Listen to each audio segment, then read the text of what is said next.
Chapter 790. Immortal Lord Crocodile looked at the unconscious woman with a serious expression and said in a low voice, "She's badly injured." "You don't have to tell me that, I can tell." Yu Qianqiu squatted down next to him and winked at him. "Old monster, tell me, who is she? Was she an old flame of yours?" Immortal Lord Crocodile looked over and stared at him, who was smiling mischievously. He sneered. "Who is she? Haven't you guessed it yet? She was once one of the 12 great immortal lords in the celestial world." Yu Qianqiu's eyes were slightly confused, and then his smile froze. He seemed to have thought of something, and his mouth twitched. He pointed at the unconscious woman and asked weakly, You mean she's Ji Wu?" Immortal Lord Crocodile sat there motionlessly and sneered. "If she's not her, then who do you think she is?" Yu Qianqiu's outstretched hand jerked back, as if he had been electrocuted.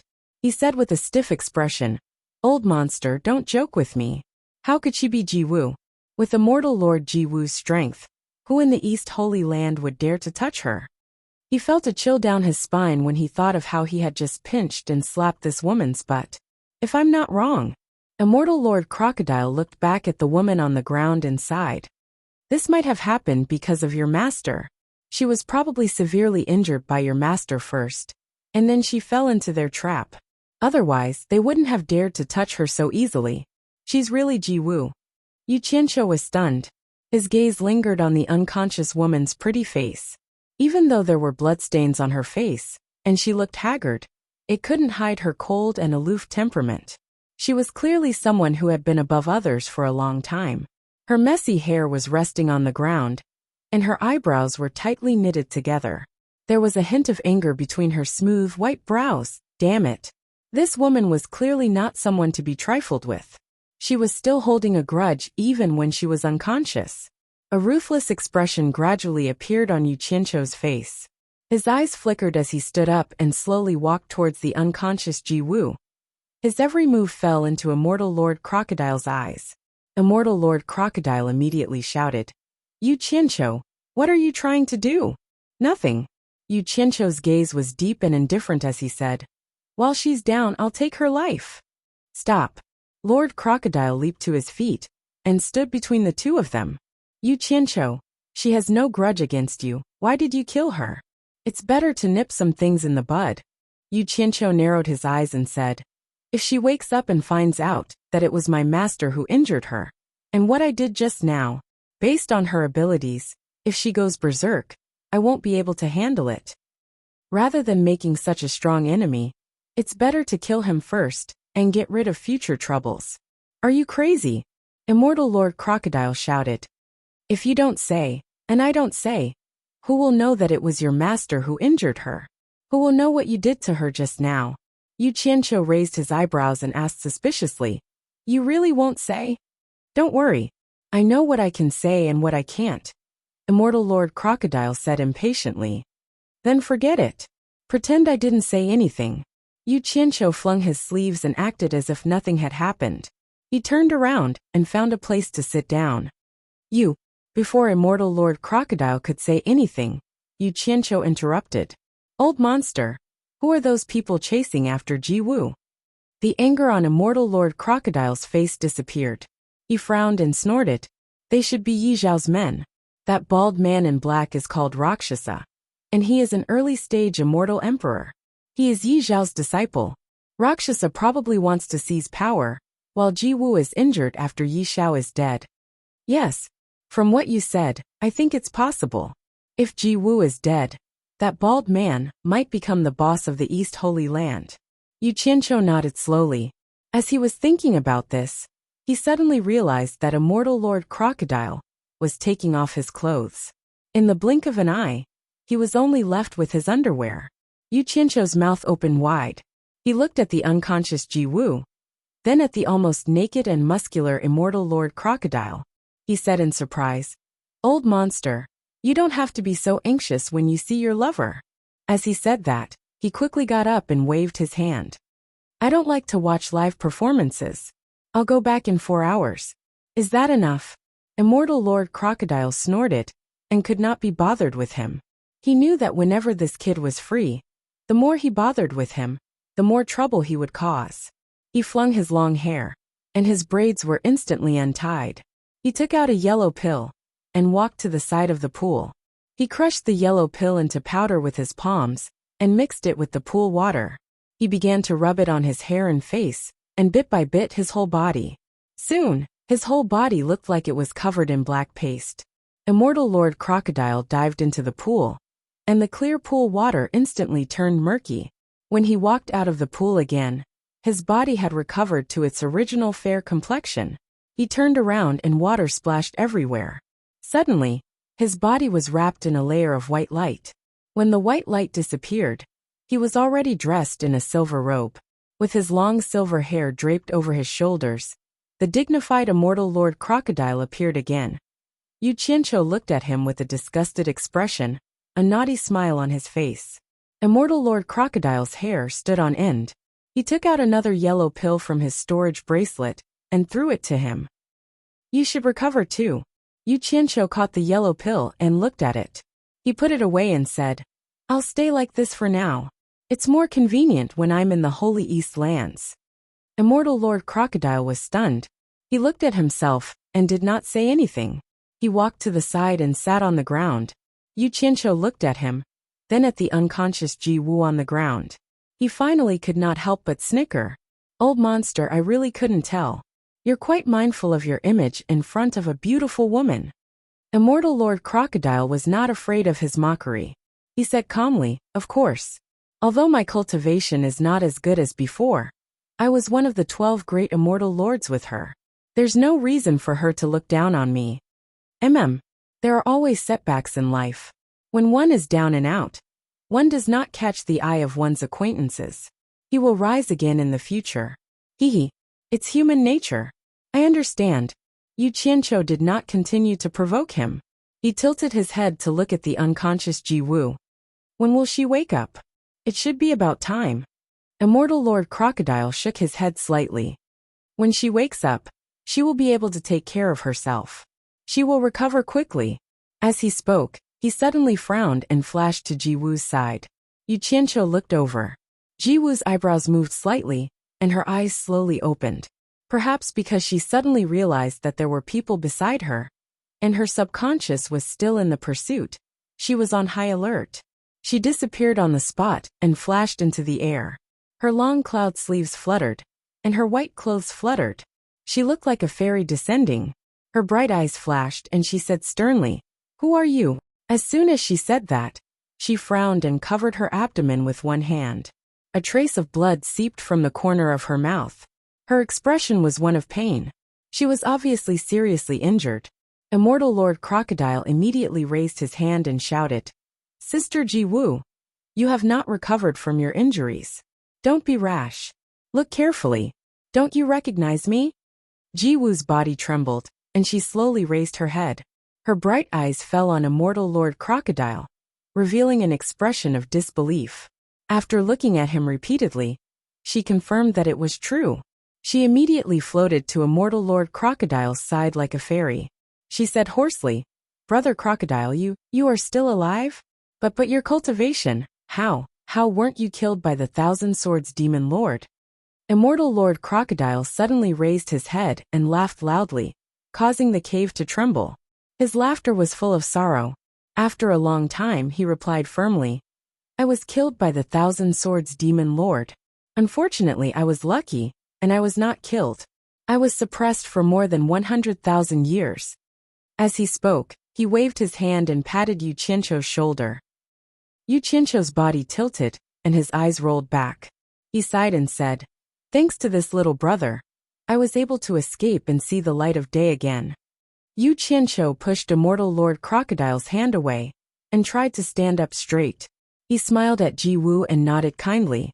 Then, he said to Immortal Lord Crocodile in a graceful manner, It's not worth mentioning.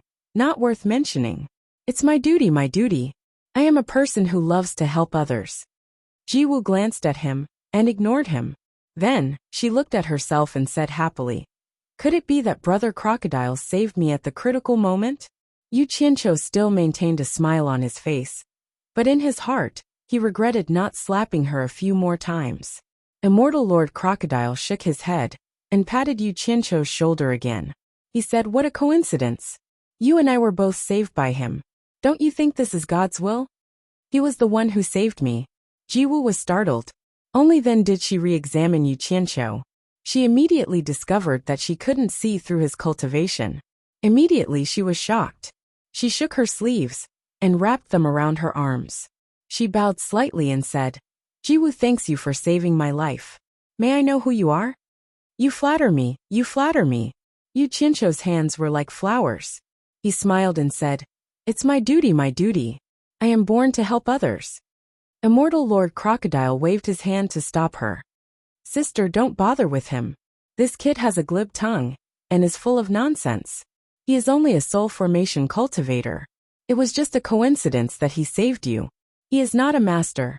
Then he frowned and asked, "Why did Luosha want to kill you?" Jiwoo looked suspiciously at Yu Qianqiu, who was embarrassed. She immediately told Immortal Lord Crocodile about how Bai Changchun started a massacre in the Immortal City, and how she was chased. It was just as Immortal Lord Crocodile had guessed. After being injured by Bai Changchun, she was ambushed by Luosha and the others while she was recuperating. That was why she ended up like this. Immortal Lord Crocodile looked at Yu Qianqiu meaningfully. It seemed to be saying, "Your master injured her, and you saved her. Your merits and demerits offset each other. Don't expect her to owe you a favor." In fact, Yu Qianqiu did not intend for Jiwoo to owe him a favor. Instead, he was worried that Immortal Lord Crocodile would expose the fact that his master was Bai Changchun. He still hoped that Jiwoo would tell him where the purple flames were. It would be best if there was no conflict. Chapter 791. When the two old friends met, they naturally talked about many things. Their savior, Yu Qianqiu, was completely ignored. Yu Qianqiu didn't think much of it. He listened quietly at the side. He could tell that these two had a good relationship back in the immortal world. After chatting for a while, they talked about how they were being hunted. Jiwoo immediately gritted her teeth and said, "I won't let those Rakshasa people off." In a fit of anger, she covered her abdomen with her hand again, and a trace of blood seeped out of the corner of her mouth. According to her, she almost never interfered with anything in the East Holy Land. This mainland was basically ruled by Yi Shao. She had always been hiding in the West Palace. If it wasn't for Bai Changchun causing havoc in the Immortal City, and Yi Shao asking her for help, she wouldn't even have shown herself. However, she had never imagined that she, who had always stood aloof from worldly affairs, would be regarded as a stumbling block by the disciples of the Night Owl sect after she was injured, and they would launch a sneak attack on her. This was also the reason why she was so angry.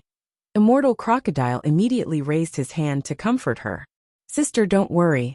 It won't be too late to take revenge after you recover. They won't be able to escape from the Heaven and Earth Universe Array."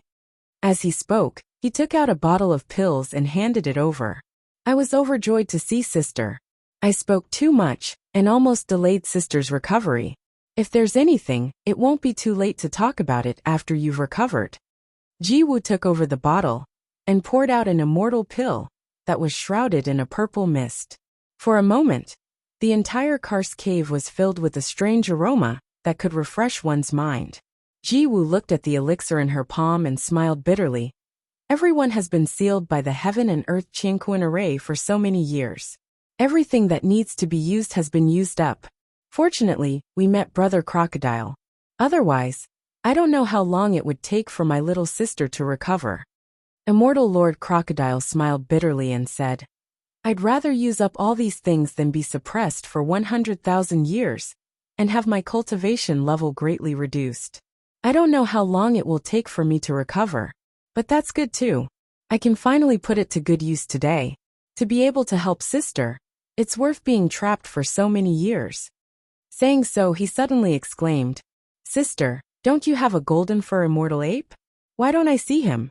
Could he have been killed by Luosha and the others?" Yu Qianqiu's ears perked up. Jiwoo shook her head and smiled bitterly.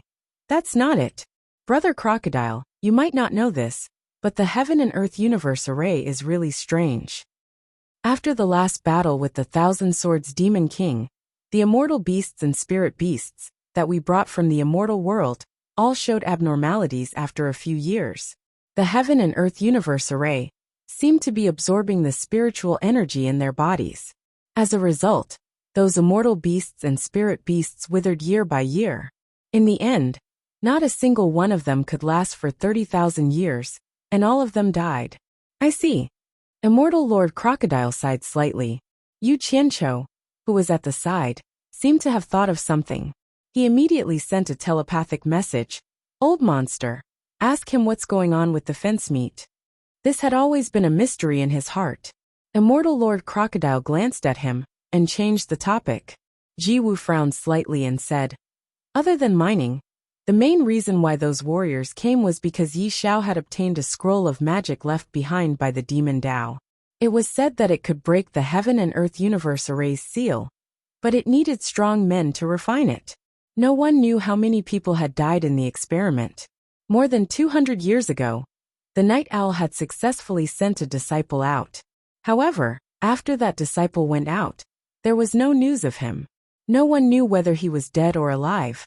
Originally, after this fence meet, Yi Xiao was going to try it himself. Who knew that a lunatic would suddenly appear and ruin Yi Xiao's dream? More than 200 years ago, Yu Qianqiu was speechless. He finally understood where the immortal that the old man killed in the East Sea more than 200 years ago came from. He had never figured it out. It turned out that the immortal had escaped from the heaven and earth universe array. However, that person was too unlucky. He could have met anyone in the human world, but he actually met the top expert in the world. It was not an ordinary kind of bad life.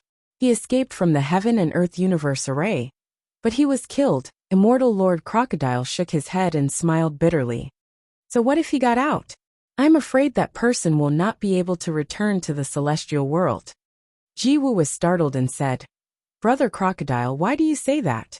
Did something happen outside? Immortal Lord Crocodile glanced at Yu Qianqiu, but Yu Qianqiu knew what he was going to say. He kept signaling him with his eyes, trying to persuade him not to say it. After hesitating for a while, Immortal Lord Crocodile said, Yu Qianqiu, you don't have to worry. I believe that Sister Jiwu is not that kind of person. Yu Qianqiu wanted to tell him that one could not know a person's heart, but he knew that anything he said now would be fake. Jiwu looked at the two of them with a puzzled expression. She did not know what the two of them were talking about. Immortal Lord Crocodile looked at Jiwu and said, The immortal ascension stage in the human world has been set up with the soul transformation smoke.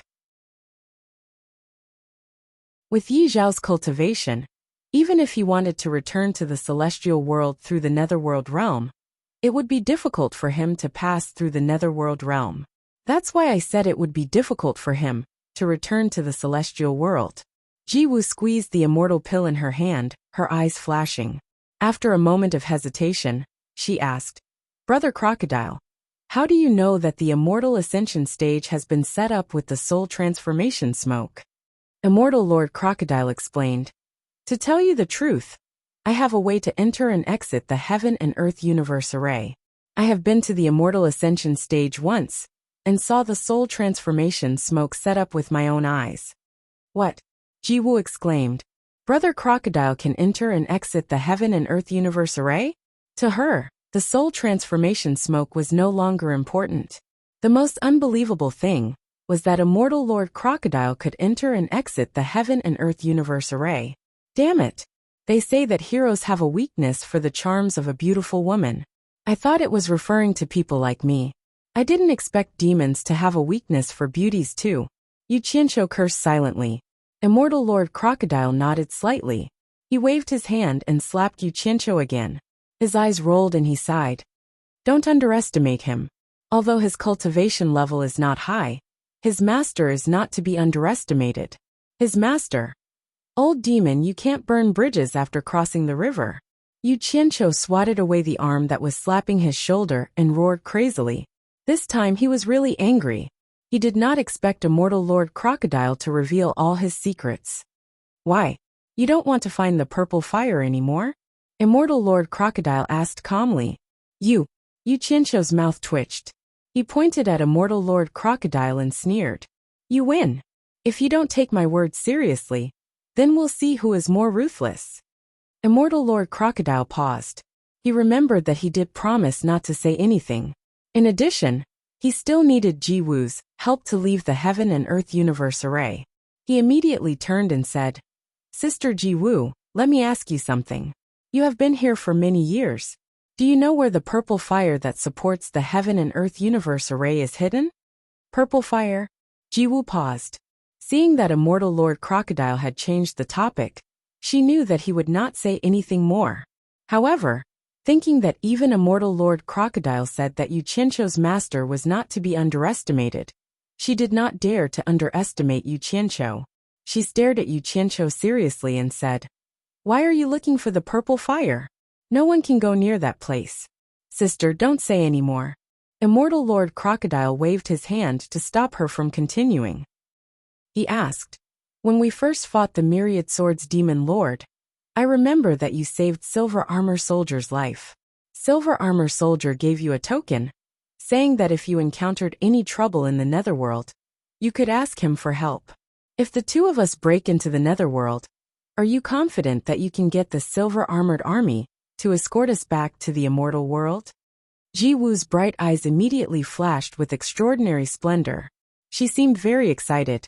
She never dreamed that there would be a day when she could escape the cage of the Heaven and Earth formation.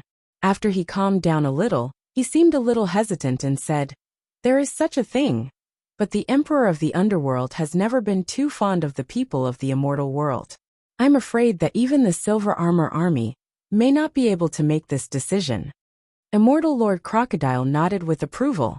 If Ji-woo had agreed immediately, he might have been skeptical about what would happen next. But now, it seemed that Ji-woo was still the same Ji-woo from back then. He immediately laughed and said, "You don't have to worry about this. I have dealt with the Silver Armored Army a few times. He is a man who values friendship, and is also the commander of the Emperor of the Underworld's guards. He is highly regarded by the Emperor of the Underworld. As long as he is willing to help, the chances of the Emperor of the Underworld not giving him face are very small. He will definitely help him return this favor." He turned to look at Yu Qianqiu and said, "Yu Qianqiu, I believed you at first when you said that you could help me recover my cultivation. But after thinking about it, I really felt that it was a little unreliable. Let's not talk about the past. Now that I have met Sister Ji-woo, I have hope of returning to the immortal world.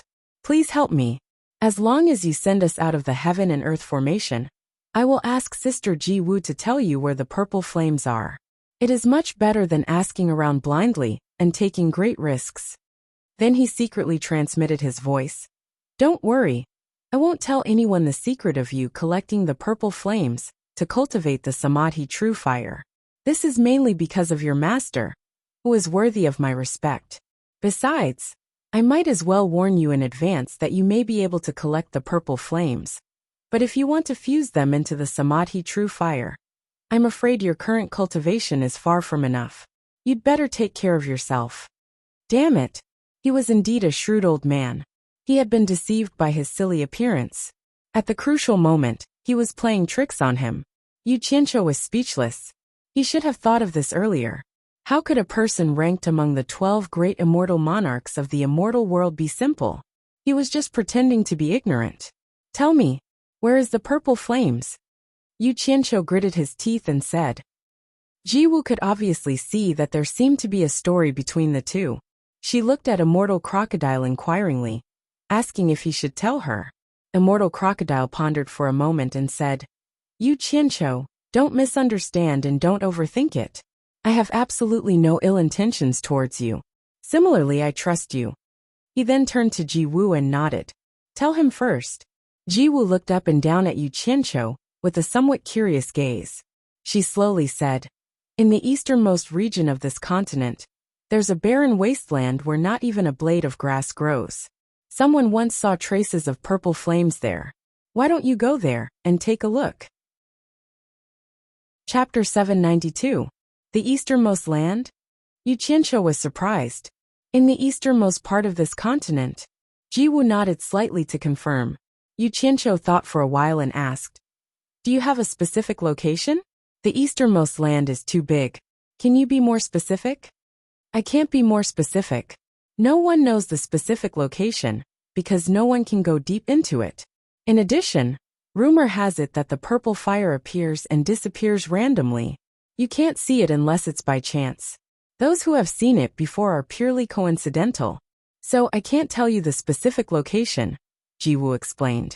Immortal Lord Crocodile nodded. That depends on your luck. Yu Qianqiu was silent for a long time before he raised his head to look at the two. His gaze landed on Immortal Lord Crocodile, and he slowly said, "Old monster, I can bring the two of you out of the heaven and earth universe formation, but you have to promise me that you will not stay in the human world." Before he finished, Immortal Lord Crocodile waved his hand indifferently. "You worry too much. You don't have to worry about that. It's meaningless for us to stay in the human world. Once we're out of the heaven and earth universe formation, we'll go straight to the netherworld and return to the celestial world. From then on, haha, if fate allows it, we'll meet again in the celestial world." "All right," Yu Qianqiu said firmly. "I believe you. I hope you're not lying to me. Otherwise, I'll send you off now." "Wait," Jiwoo stretched out her arms and said with a hint of anger in between her brows. "Now is not the time to leave. Wait until I recover and kill those Rakshasa people. We can't just let them go like this." Those who could make it to the celestial world's 12 great immortal lords were indeed not to be trifled with. Beauties were no exception. Yu Qianqiu glanced at Jiwoo and thought. Immortal Lord Crocodile frowned and said, "Sister Jiwoo, I have something to say, but I don't know if I should say it." Jiwoo was startled. She seemed to have guessed what Immortal Crocodile was going to say. Her eyes flickered, and she bit her lip. She bowed slightly and said, "Brother Crocodile, if you have something to say, just say it. I will listen."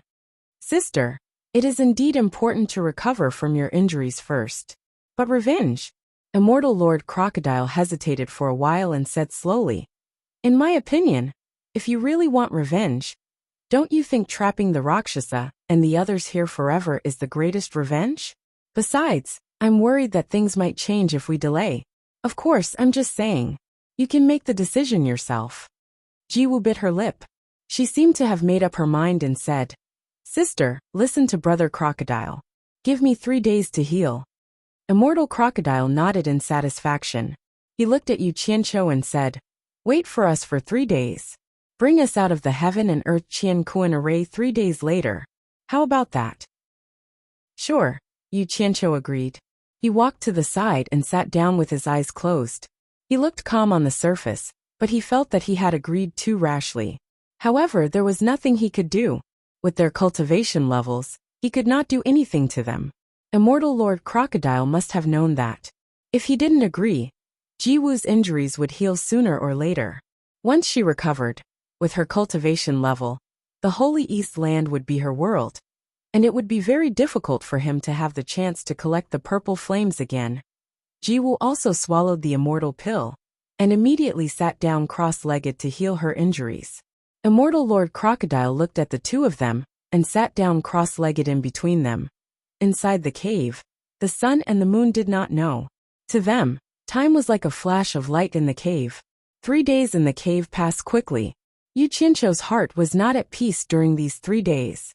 He kept thinking of countermeasures in case something unexpected happened.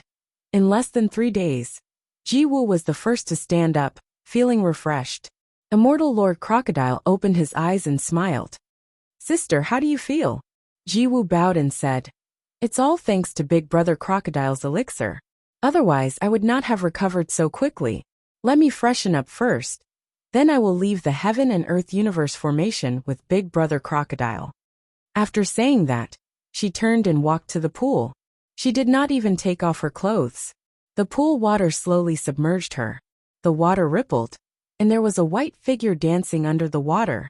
Damn it! How could she bathe like this without taking off her clothes? Yu Qianqiu was speechless and a little disappointed. However, when the beauty came out of the water again, Yu Qianqiu's eyes lit up. Jiwoo slowly walked out of the water. Her long hair was wet, and her skin was smooth. She had washed away the blood on her body. Water droplets dripped from her cold, pretty face. She was like a thorny rose in the morning, enduring the dew. Coupled with the sunlight in the cave, it was really tempting. She raised her hands high and tied her long hair into a bun again. The palace gauze wrapped around her body, accentuating her exquisite curves.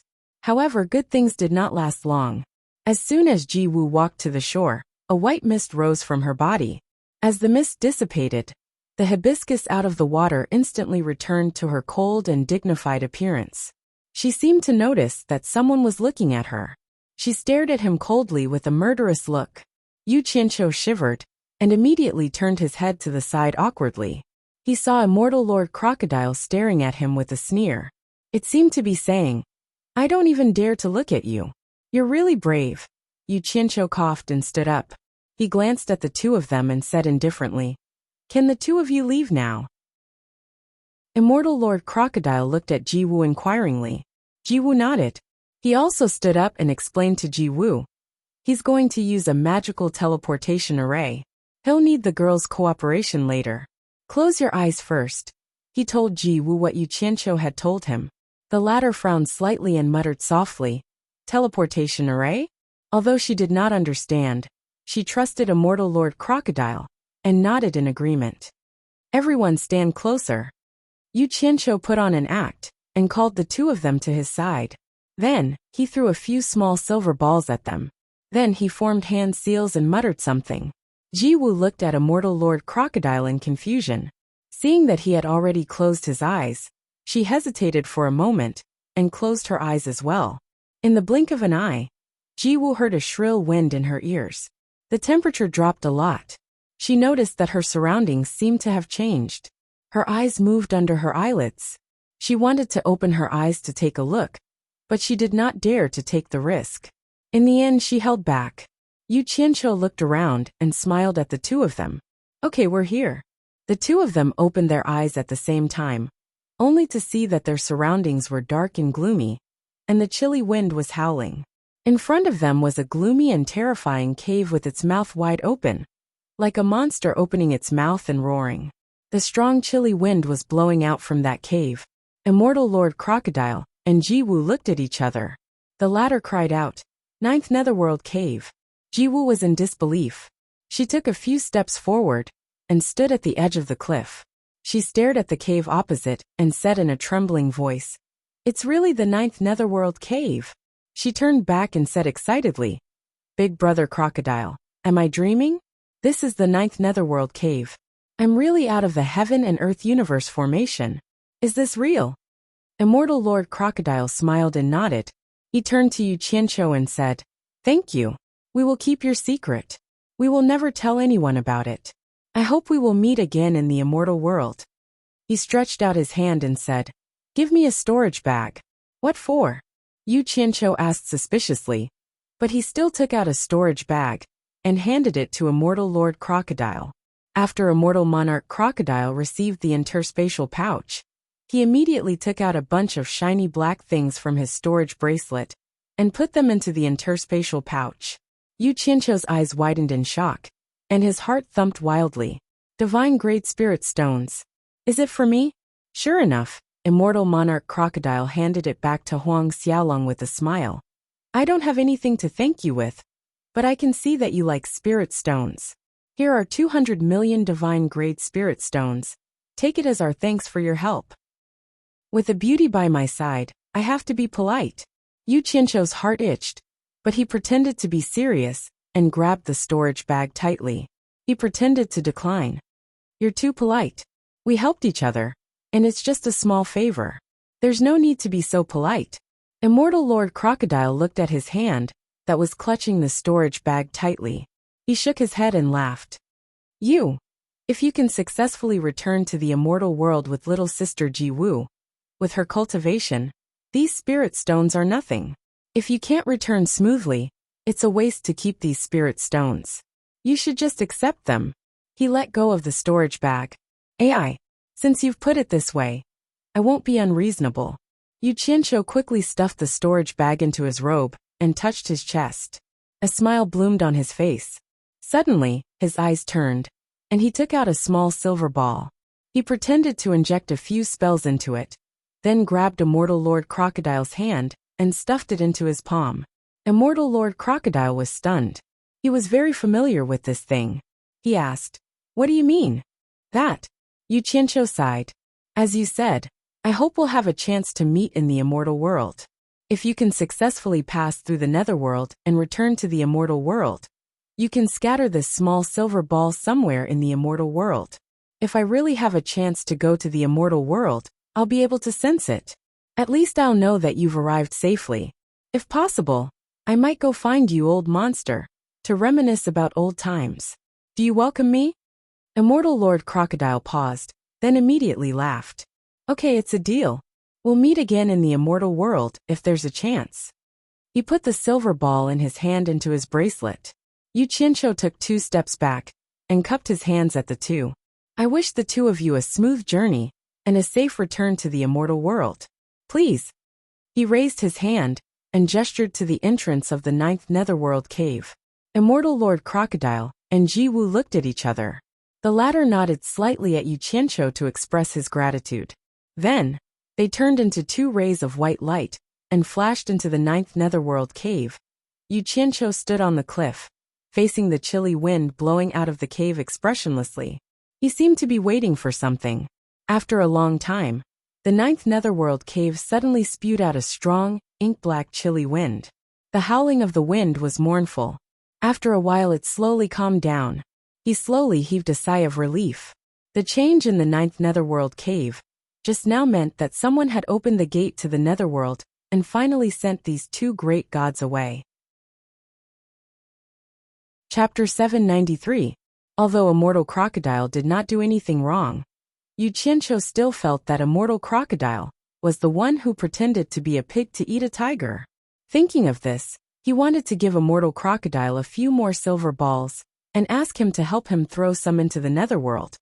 But he was afraid of arousing Immortal Crocodile's suspicions, so he held back in the end.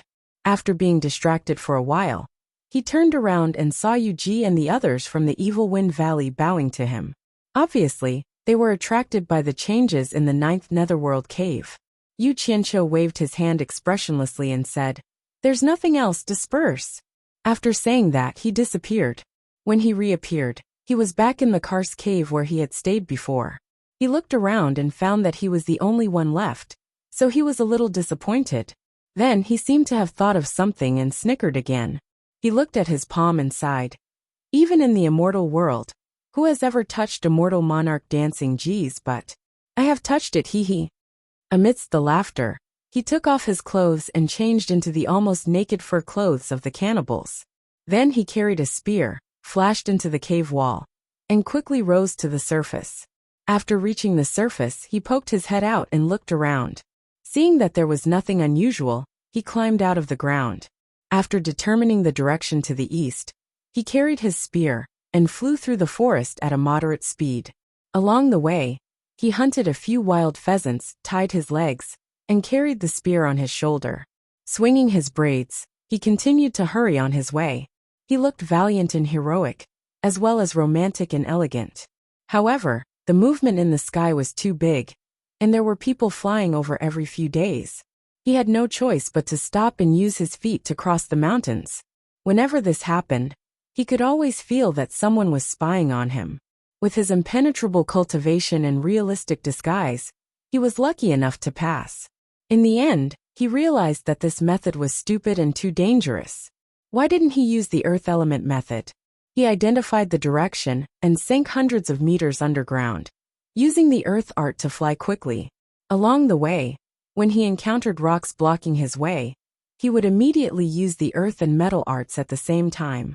When he encountered the obstruction of an underground river, he would immediately switch to the water arts. It could be said that his journey underground was unimpeded, other than popping his head out from time to check if he had gone in the wrong direction. He basically buried his head in the pitch-black underground. He even thought that even Earth Traveler, son of the divine sealed decree, might not have been as awesome as he was. While he was lost in his thoughts, Yu Qianqiu, who was speeding underground, suddenly came to an emergency stop. He used the earth spell to sense and confirm again. He frowned and muttered, "It's empty in front. Is it another underground cave?" He slowly moved forward and drilled into a stone wall. After moving forward for about 10 meters, He felt that he had reached the edge of the space in front of him. He quietly stuck his head out to take a look and was shocked. He quickly retracted his head. Who would build a hall hundreds of meters underground? Yu Qianqiu was bewildered. He thought his eyes were playing tricks on him. So he stuck his head out of the green stone wall to take a closer look. This time, he was certain that it was indeed an underground palace. Moreover, it was a very grand underground palace. The interior of the palace was filled with an ancient and thick, eerie, and terrifying aura. There were some fluorites embedded in the surroundings, but there weren't many of them. The dim lighting made the palace even more eerie and terrifying. In a moment of curiosity, Yu Qianqiu carried a spear on his shoulder and a few wild pheasants on it. He tiptoed out from the stone wall. He carefully looked around, focusing on the dark passage that connected to the palace. He couldn't help but heave a sigh of relief when he discovered that there wasn't a single person. There wasn't a single chair in the palace. It was completely empty and spotless. There was only a high platform in the center that had steps leading up to it. On the high platform, there was a pentagonal platform. There was a stone carving on the stone wall behind the platform. It seemed to be the back view of a scholar, writing in front of a writing desk. The carving was very lifelike, but the face couldn't be seen. It seemed mysterious and strange. Yu Qianqiu was getting more and more curious. Why would the stone carving on the main seat use the back view of a scholar as the main character? What was the meaning of this? Could it be that this scholar had some unusual meaning? He looked at the stone walls on his left and right, and was attracted by the stone carvings on the walls on both sides. On both sides, there were 6 men wearing mighty battle armor. Their faces were lifelike, but they were all different. However, each of them had an extraordinary aura. There were a total of 12 people on both sides. All of them were facing the portrait of the scholar's back on the stone wall, as if they were in awe of the scholar, giving the impression that they were all the scholar's subordinates. Could it be that this was an underground palace used for sacrificial ceremonies? Who would dig a palace several hundred meters underground? Yu Qianqiu carried a spear with a few wild pheasants on it. He stood in the main hall and rubbed his chin. Suddenly his body trembled. He looked at the 12 armored statues on both sides in a daze. He suddenly remembered that there was a group of practitioners from the underworld in the Eastern Holy Land. It was said that they lived in the underground world. Could this underground palace be the 12 underworld generals of the underworld? Could they be the 12 underworld generals of the underworld? Yu Qianqiu stared at the stone carving of the scholar on the main seat on the high platform. He gasped and mumbled to himself. Could it be that this scholar is the legendary emperor of the underworld?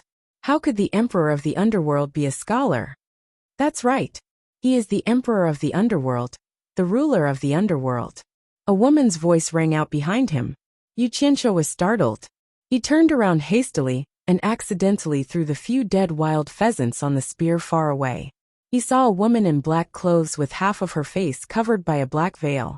She had long hair that reached her shoulders.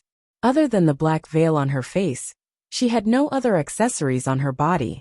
Although she looked like a living person, the deathly energy on her body was even heavier than that of Yu Ji of the Chilly Wind Valley.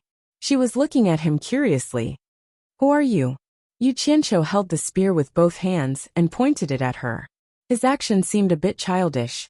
The mysterious woman glanced at the wild pheasant that had fallen to the ground, then looked at Yu Qianqiu's almost naked attire, and a stunned expression appeared on her face as she asked in a puzzled voice, "Are you a native from another tribe?" Then she reacted and said with a frown, "It's impossible. How could a native of the outside world break into this place? Who are you?" Yu Qianqiu had calmed down and was ready to leave at any time. He put away the spear and walked over to pick up the wild pheasants he had thrown aside. He put the pheasants on the spear and put them on his shoulder again. He looked at her and sneered, "You don't dare to show your true face. Where did you come from? How dare you break into this place?" "I broke into this place." The woman paused and said, "This is the sacred hall I built myself. I am the underworld saintess, appointed by His Majesty the Emperor of the underworld. How could I be a female thief?" Yu Qianqiu was startled when he heard this.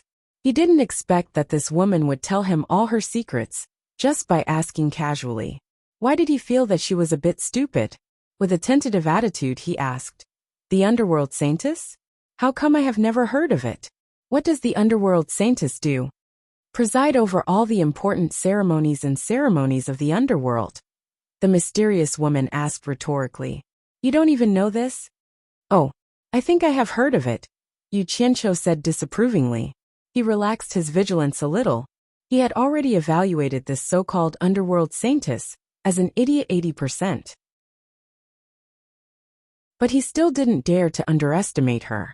He was afraid that he would run into another person who pretended to be a pig to eat a tiger. "Who are you?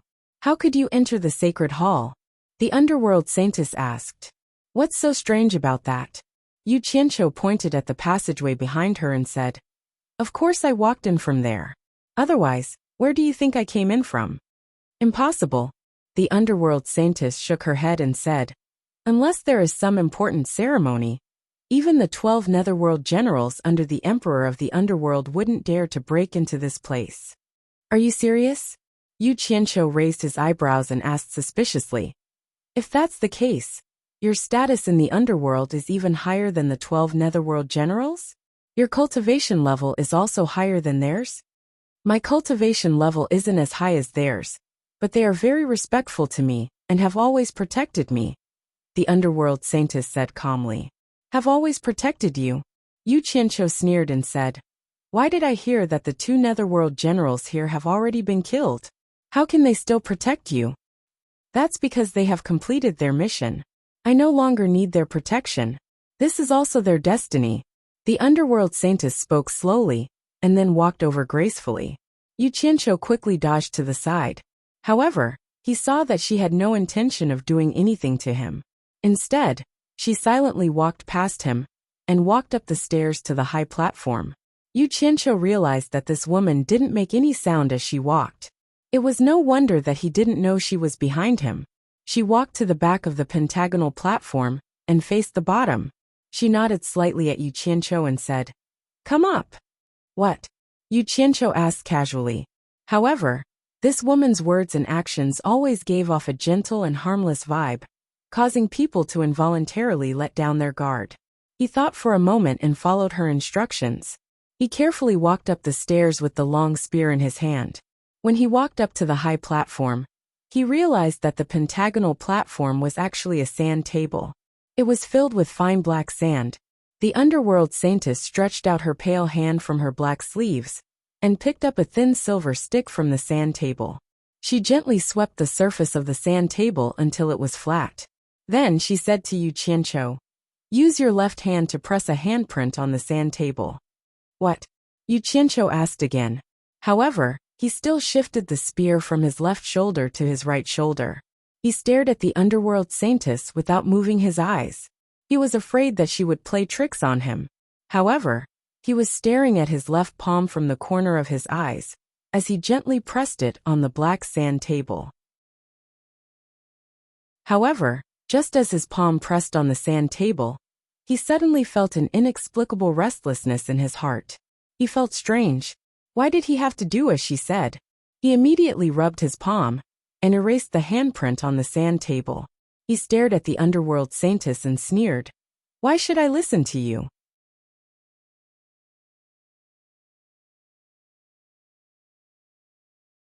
Chapter 794. The netherworld saintess didn't answer. Her gaze was calm as she stretched out her pale right hand and slowly pressed it on the black sand table. Although the originally flat sand table had been messed up by Yu Qianqiu, she still accurately found the position where Yu Qianqiu pressed his palm. The position where their palms pressed overlapped. Yu Qianqiu looked at her suspiciously. He didn't know what this so-called netherworld saintess was doing. Although he didn't know what the face under the black veil looked like, judging from the delicate outline of the upper half of her face, her appearance shouldn't be too bad.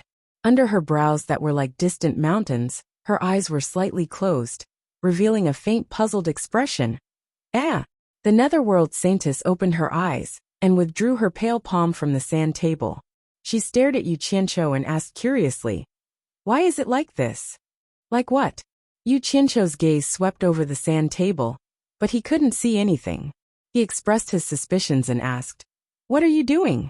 The netherworld saintess swept the sand table with her silver rod again, and then gently placed it on the sand table.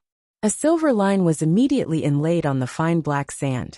The two colors were very conspicuous, suddenly giving people a mysterious and shocking feeling. Yu Qianqiu's heart thumped. He felt that something was strange and quickly looked away. The netherworld saintess looked at him with a serene and peaceful gaze. It was filled with a purity that stood aloof from worldly affairs, and also seemed to contain the light of wisdom that could see through everything. After carefully sizing up Yu Qianqiu, the black veil revealed a strange tone and said, "Your life should have ended long ago, but why are you still alive and well? What a strange fate. Even I can't see through it. What are you babbling about? You, the netherworld saintess, can't be a witch, right?" Yu Qianqiu sneered.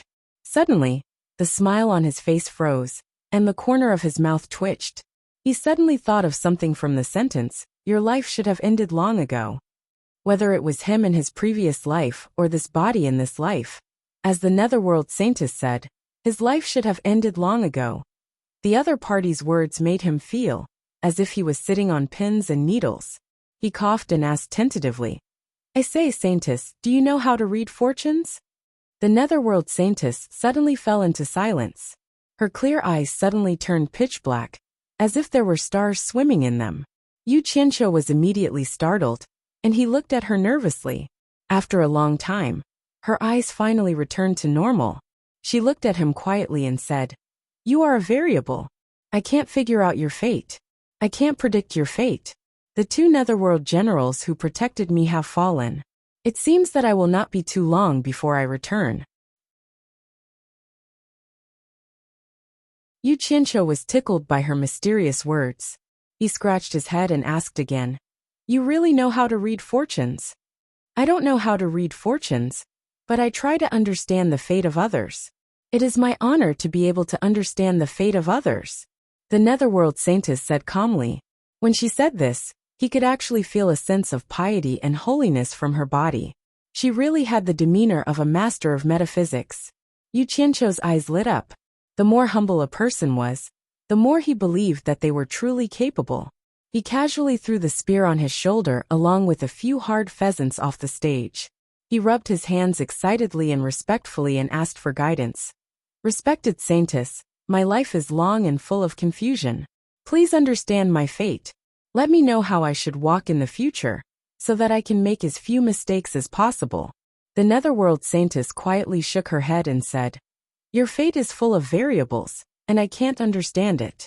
Even if I can understand the fate of others, I won't tell anyone.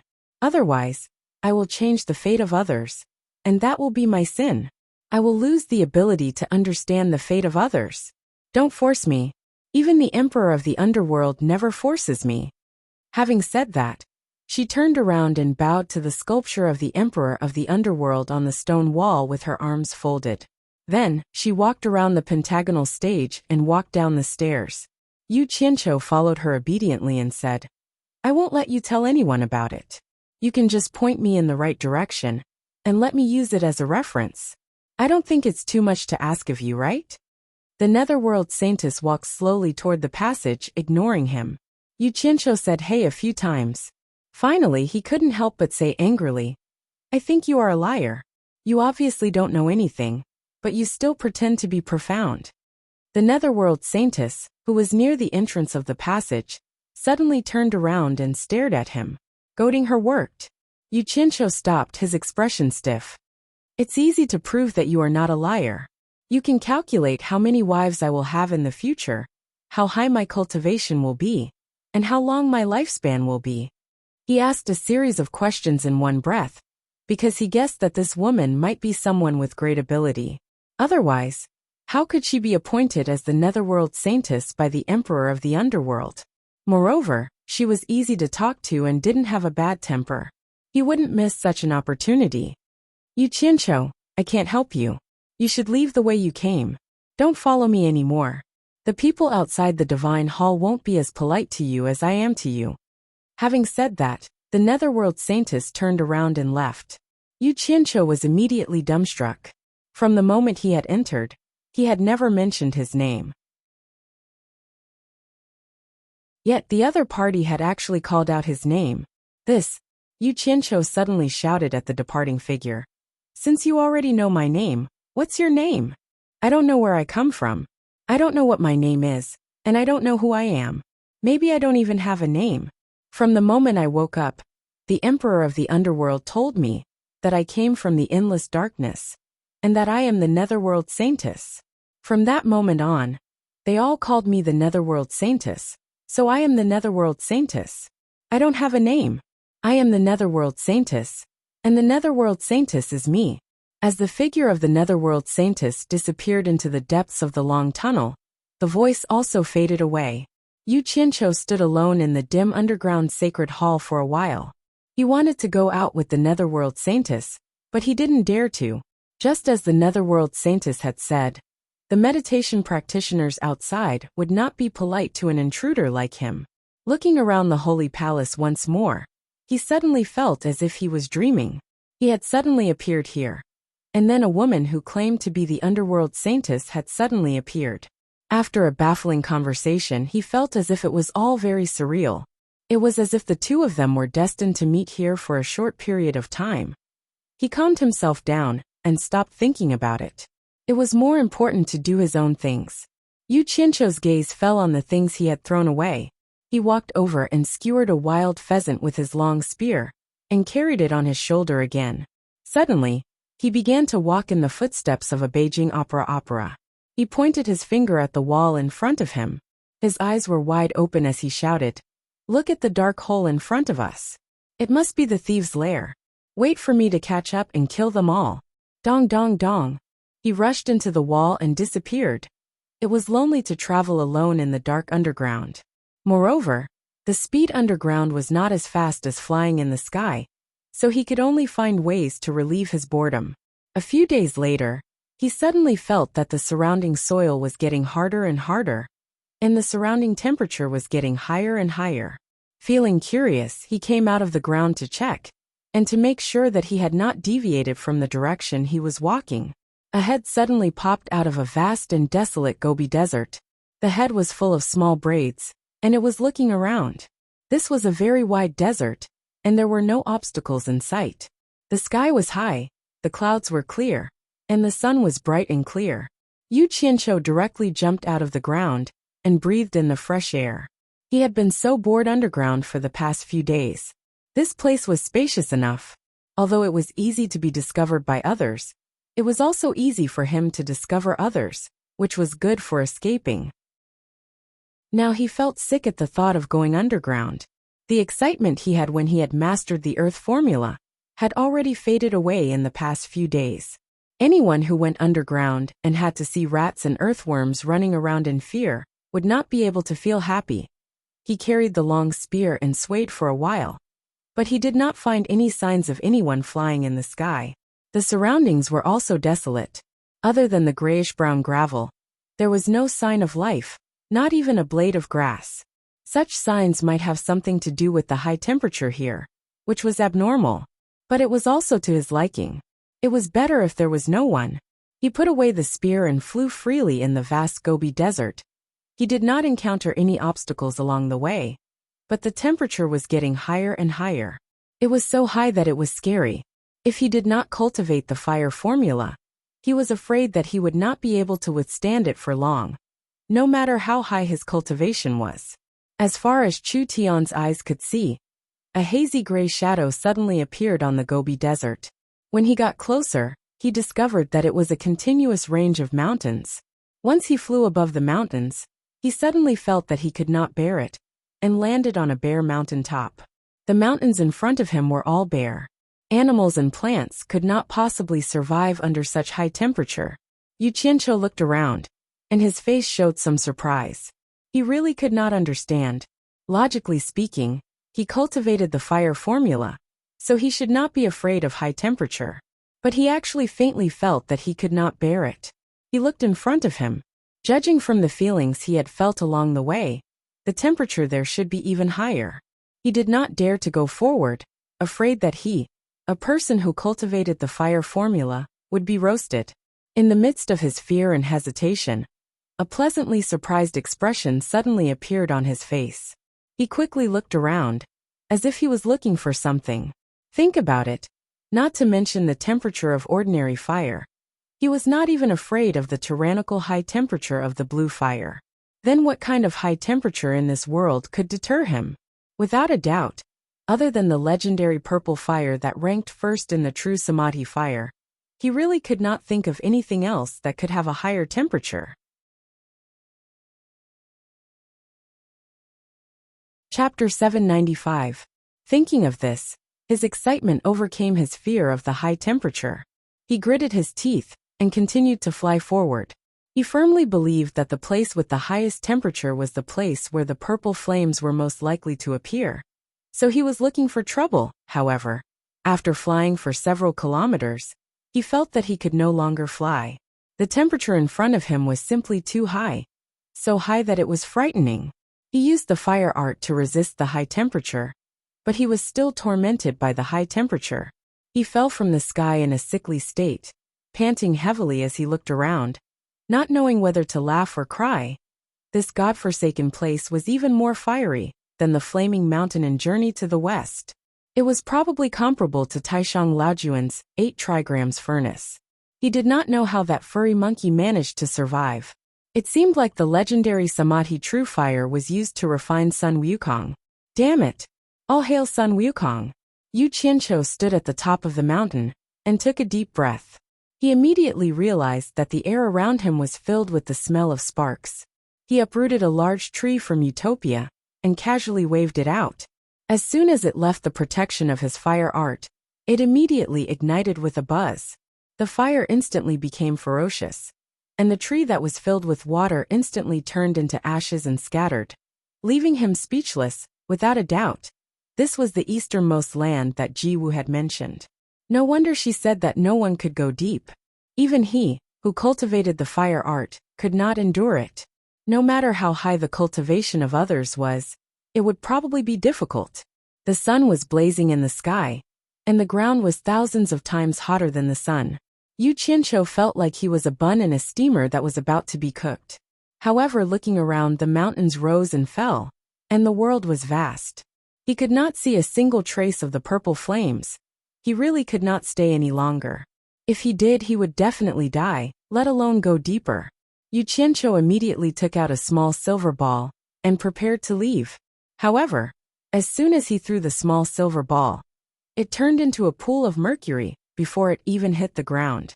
He was stunned for a moment, but immediately realized that the temperature was too high.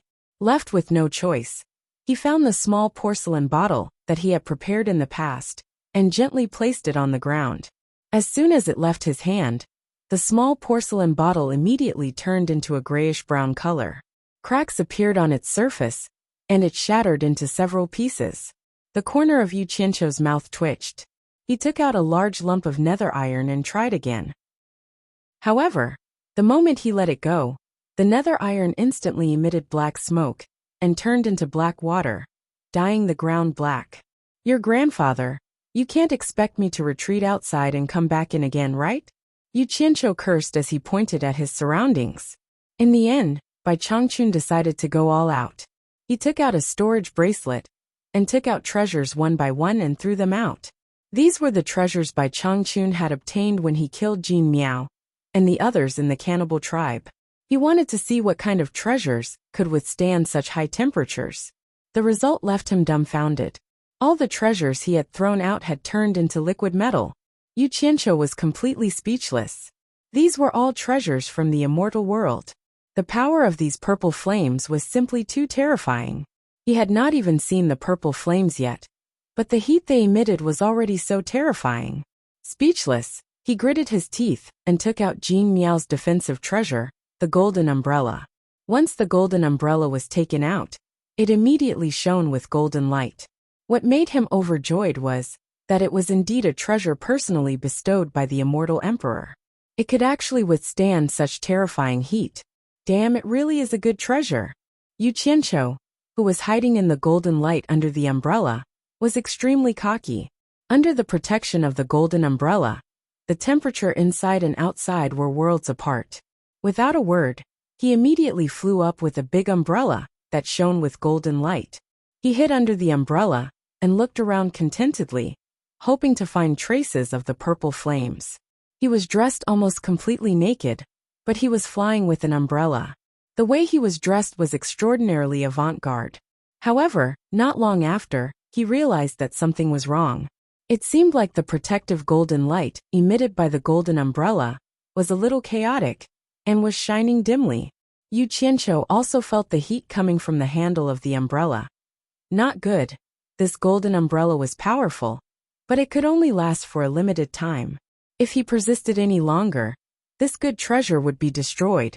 Yu Qianqiu hurriedly landed and looked around anxiously. He had to find a way to leave a teleportation coordinate, or he would have to repeat the journey here indefinitely. After hesitating for a while, the golden umbrella had already begun to turn red, like a red-hot soldering iron. In his panic, Yu Qianqiu's eyes suddenly lit up. He remembered the scene when immortal crocodile had used the divine sword to kill Jin Miao. The power of the divine sword could not even be blocked by the golden umbrella, so it was naturally more powerful than the golden umbrella. Moreover, the divine sword had absorbed his blood essence, so it was a good item to use as a teleportation coordinate. At this thought, he saw that the golden umbrella was about to collapse. He did not dare to hesitate anymore. The divine sword flashed quickly and stabbed into the ground with a swoosh. Yu Qianqiu directly carried the umbrella and disappeared on the spot. Lady Mu was meditating under a tall magnolia tree on Obedient Island in the demonic ghost domain, when she suddenly heard the sound of something falling into the water, followed by a strange splash. When she opened her eyes, she immediately saw intense white smoke rising from the lake beside Obedient Island. It was a vast expanse of whiteness. Lady Mu teleported over with an angry look on her face. She was just about to rebuke the newcomer when she heard Yu Qianqiu's comfortable moans coming from the boundless white mist. She couldn't help but be startled. When the white fog rose and disappeared, she saw a shirtless Yu Qianqiu playing around in the lake with a golden umbrella. After the temperature had completely cooled down, Yu Qianqiu quickly flashed to Obedient Island and took out the golden umbrella again. The golden light from the umbrella's rim once again wrapped him up. Seeing that the treasure was not damaged, Yu Qianqiu finally heaved a sigh of relief and put away the golden umbrella. When he saw Miss Mu, who was looking at him with a surprised expression, he turned his hand and summoned a water dragon from the 1,000-mile lake. The meandering water shot over and instantly froze into a large block of ice that was several meters wide. Yu Qianqiu waved his hand and said, "Hurry up and send some fresh fruits over. I almost died from the heat." After saying that, he directly flashed into the big house and lay down on the mat on the ground, enjoying the cool shade. He still had a lingering fear of the terrifyingly high temperature in that damned place.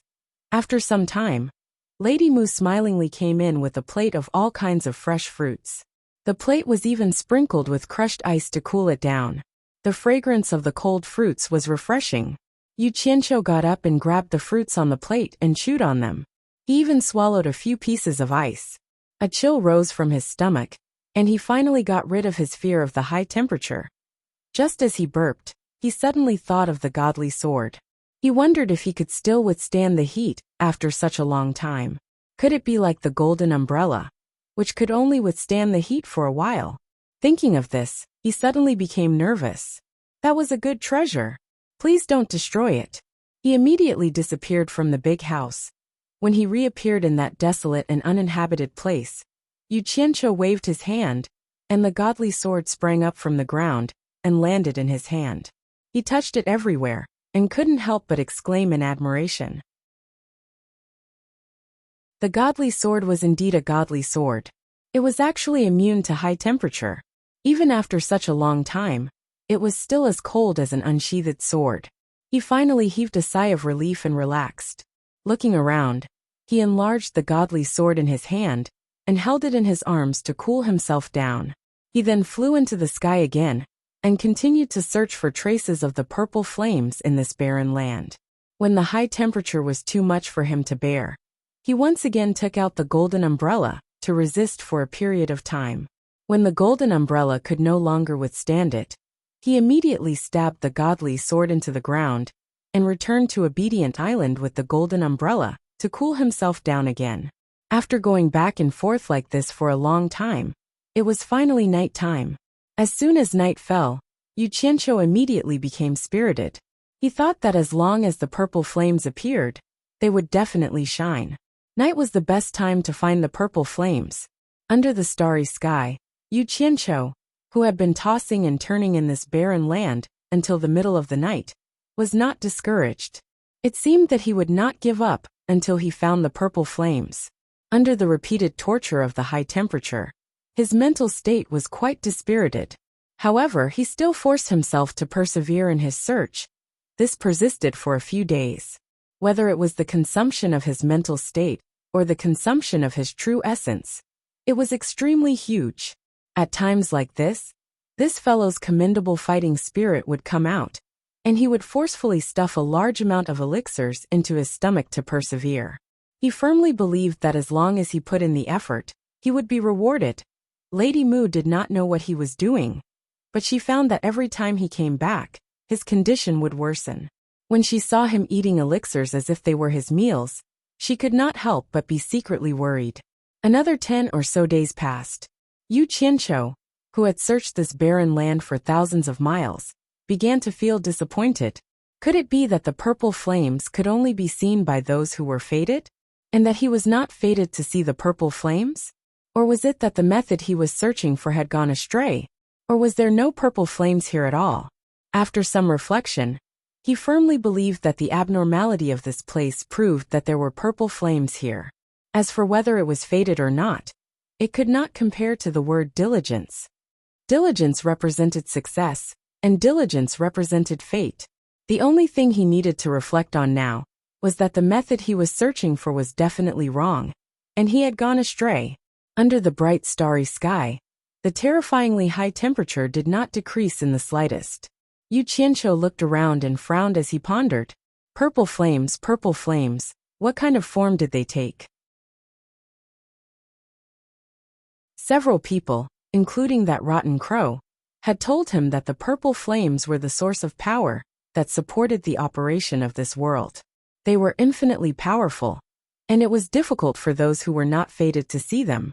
Could it be that the purple flames were originally scattered, and would only be seen when they were relatively concentrated? This thought flashed through his mind, and immediately caused his body to tremble. He suddenly turned around, and looked around this barren land that spanned thousands of miles. The light in his eyes grew brighter and brighter. Suddenly, he faced the boundless wilderness and raised his arms, shouting, I know where you are. I finally found you.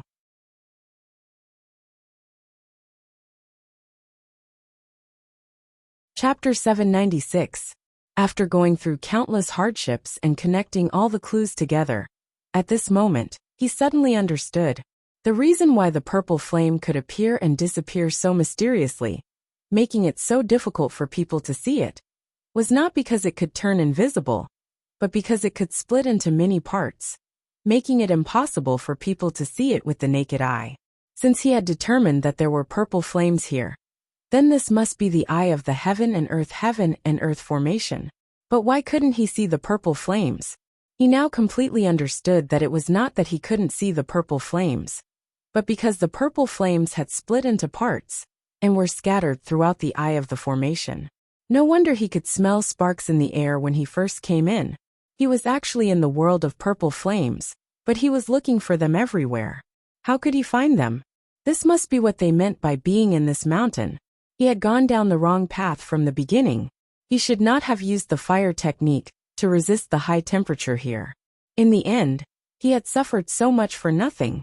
The scorching heat was getting more and more unbearable, causing Yu Qianqiu to quickly wake up from his thoughts. He calmly swept his gaze across his surroundings. He stabbed the divine sword into the ground and sat cross-legged confidently on the mountain peak. The fire technique began to give up on resisting the high temperature, and instead boldly absorbed the fire elements hidden in the air. His train of thought was not wrong, but he had forgotten the most important point. He was currently in the space of purple flames. Giving up on resisting the high temperature was tantamount to suicide. Just like how he had collected the green and black flames, he had collected them near them. If he had rashly barged in, he would have died as well. His impulsive decision immediately caused him to taste the bitter consequences. The moment he gave up on resisting the high temperature, an endless pain, as if his body was being burned by raging flames, struck the deepest part of his soul. Before he could scream, he had lost all his senses and collapsed. Almost at this moment, a dazzling golden light erupted from his abdomen at the fastest speed, protecting him and quickly dispersing the endless heat around him. When a cool feeling spread from his dantian to his limbs and bones, he slowly woke up. The moment he opened his eyes, he immediately realized that he had done something stupid.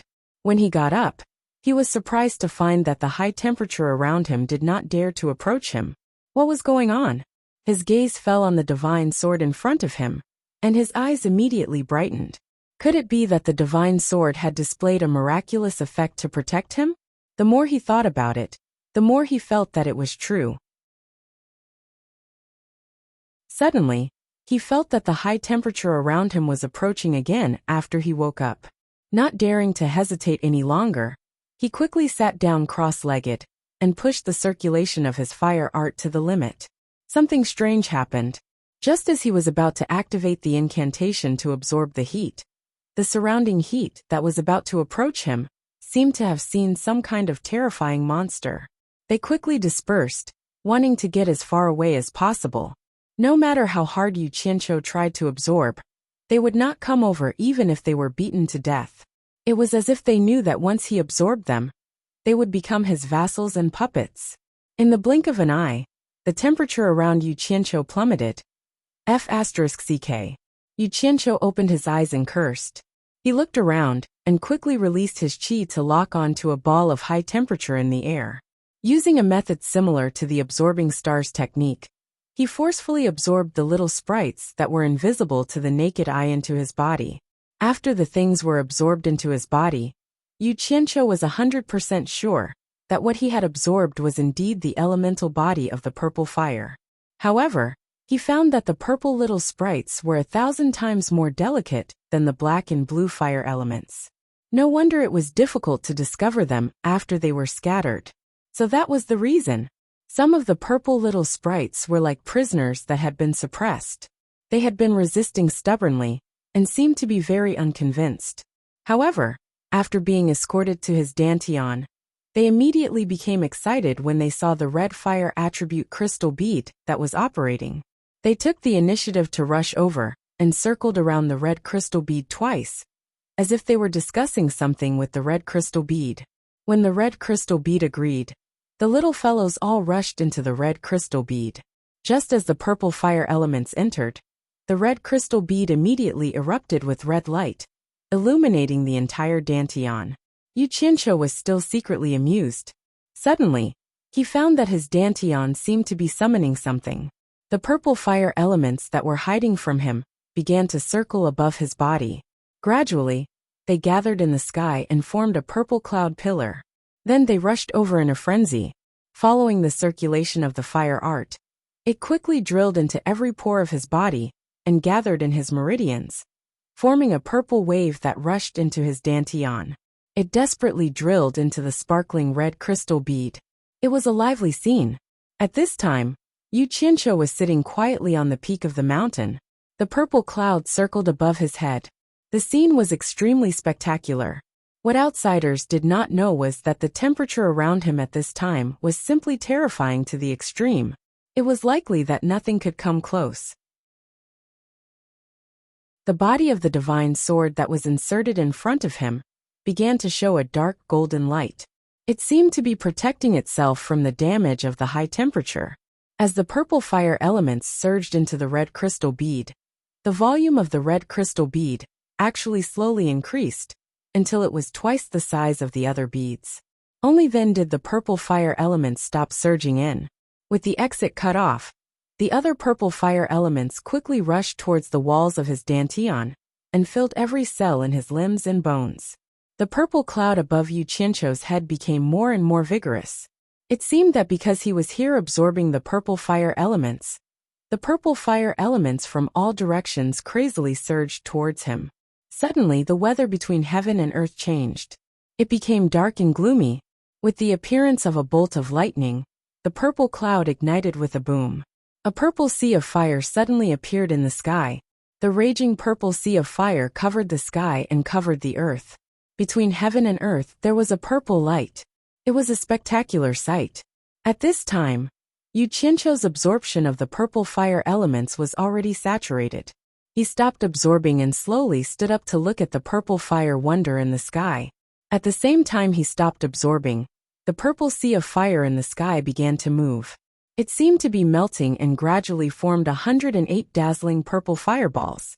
They slowly arranged themselves into a strange three-dimensional formation, like a pyramid.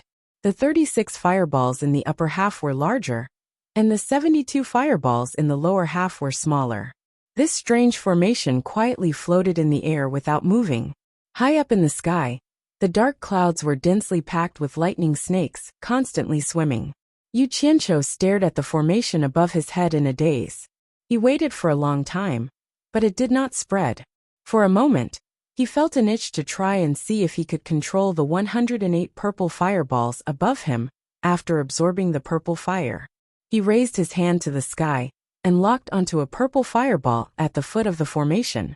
He used the fire art and successfully plucked the purple fireball from the formation. It slowly floated towards him.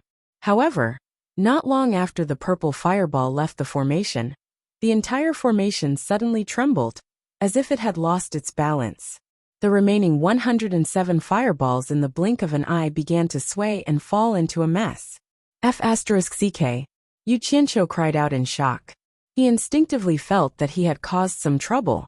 He desperately tried to put the purple fireball he had plucked back into its original position. But the formation had already collapsed. Nothing could be done. At the instant the formation was in chaos, thunder boomed in the dark clouds high up in the sky. The entire ground seemed to be shaking. On Xianxian Island outside the East Holy Land, Patriarch Nanming teleported to the peak of the mountain. His eyes flickered as he stared at the pitch-black sky above the East Holy Land. Thunder boomed there, and he did not know what was about to happen. At this moment, he suddenly felt a tremor beneath his feet. When he turned around, he immediately realized that the entire Xianxian Island was shaking. The towering boulders on the mountain collapsed and rolled into the sea. Above the sea, there was already a strong gale and huge waves that reached the sky. The volcano on Xianxian Island, which had been silent for countless years, began to emit black smoke. It seemed like it was about to erupt. Patriarch Nanming was shocked. He immediately gathered his true essence and shouted at all the disciples of Xianxian Island. All disciples of Xianxian Island, listen up. Leave the island immediately. All disciples of Xianxian Island, listen up. Leave the island immediately. Patriarch Nanming's voice covered the entire Xianxian Island.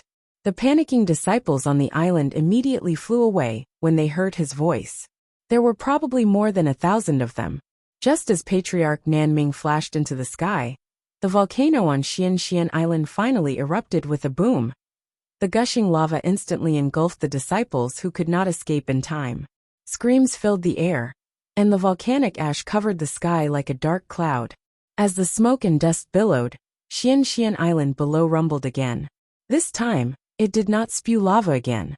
Instead it collapsed.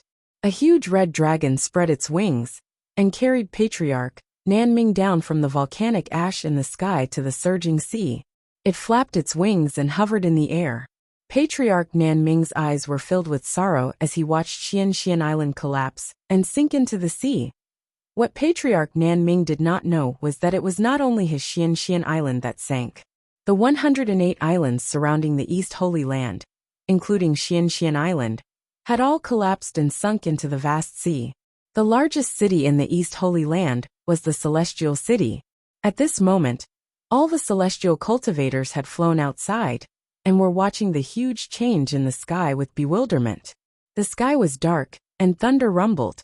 No one knew what was happening. The meditation cultivators in the underground world also felt the huge change in the world. The underground space was collapsing one after another, and the meditation cultivators all dodged. The underworld saintess stood alone in the underground sacred hall. Although she felt the strong tremors, she was not alarmed. She silently watched the wall carvings on the high platform and the back of the Emperor of the Underworld. At this moment, 4 meditation cultivators with profound cultivation teleported over. Usually, they would not dare to do this, but today's incident was too sudden, so they could not care less. They bowed in unison, and the leader said anxiously, "The world has changed. It is too dangerous to stay underground. We swear to protect the Saintess to the surface to temporarily hide. Saintess, please leave with us quickly." The Underworld Saintess folded her arms and bowed to the wall carvings of the Emperor of the Underworld calmly. She then turned to face the 4 anxious people and said slowly, "Pass down my order. Everyone is to gather and prepare to return to the Underworld. The great formation of heaven and earth is about to be broken." Chapter 797. When the 4 of them heard this, they were stunned. They all thought that they had heard wrongly and looked at each other inquisitively. When the Netherworld Saintess quietly passed by the 4 of them, she said again, "The Eastern Holy Land is about to be broken. Everyone gather. It's time to return to the Netherworld." The 4 of them were instantly shocked and revealed expressions of indescribable joy. The words of others might be false, but to them, the Saintess' words were absolutely not false. They immediately bowed and said, "Understood." Then, 2 of them followed beside the Netherworld Saintess to protect her, while the other 2 quickly went to pass on the order. Yu Qianqiu stared dumbfoundedly at the huge change between heaven and earth. He saw the 108 purple fireballs floating in the air move chaotically, as if they were being pulled by an invisible rope. They wanted to break free, but were pulled back by each other. However, because the weather was already chaotic, the invisible rope's power seemed to be limited. With a thunderous boom, the invisible rope finally broke. The 108 purple fireballs quickly rushed into the sky and condensed into a ball. The light gradually extinguished, turning back into purple mist and merging with the dark clouds in the sky. After the purple mist merged with the dark clouds, it immediately began to rain heavily. The pitter-patter was so rapid that it wantonly watered this vast, desolate land. The barren hills in the desolate desert were instantly covered in mist. The high temperature that had persisted for who knew how many years had finally started to cool down. Perhaps after a few years, this place would become verdant and full of life. Who knew if there would be people thanking a certain person who had caused a great disaster at that time. The heavy downpour continued for an entire day, completely lowering the high temperature below. At this time, the lightning and thunder in the dark clouds began to die down. Then a violent wind blew, and the dark clouds that filled the sky began to drift in all directions. Not long after, the world began to gradually regain its clarity, as if nothing had happened. Only the sudden change in temperature told of the huge change that had just occurred. Yu Qianqiu stood on the mountain peak like a drowned rat, completely dumbfounded. If he hadn't guessed wrong, he should have destroyed the formation Eye of the heaven and earth formation. If I'm not wrong, the heaven and earth great array should have been broken by me. What he didn't know was that the so-called heaven and earth great array of heaven and earth contained the Tao of heaven and earth. Once the great array was set up, it would immediately absorb the power of heaven and earth to support the operation of the great array. The absorbed origin energy was converted into the 36 heavenly spirits and 72 earthly fiends to form the core of the formation. If one did not know the method to break this formation, it would be almost impossible to break it with brute force, unless one had the strength to destroy the entire planet. Yu Qianqiu's absorption of the purple fire elements had more or less destroyed the balance of the formation. As a result, the eye of the formation had appeared and was adjusting the balance of power on its own. But he had actually plucked away one of the fireballs that represented the 72 earthly fiends, completely destroying the balance of the eye of the formation. The 36 celestial dippers and 72 earthly fiends were in chaos, and the formation I was destroyed by him. With the formation I destroyed, the formation was naturally broken by him. The Myriad Swords Demon Lord, who had set up this formation back then, probably never would have thought that the heaven and earth great array could actually be broken by someone like this.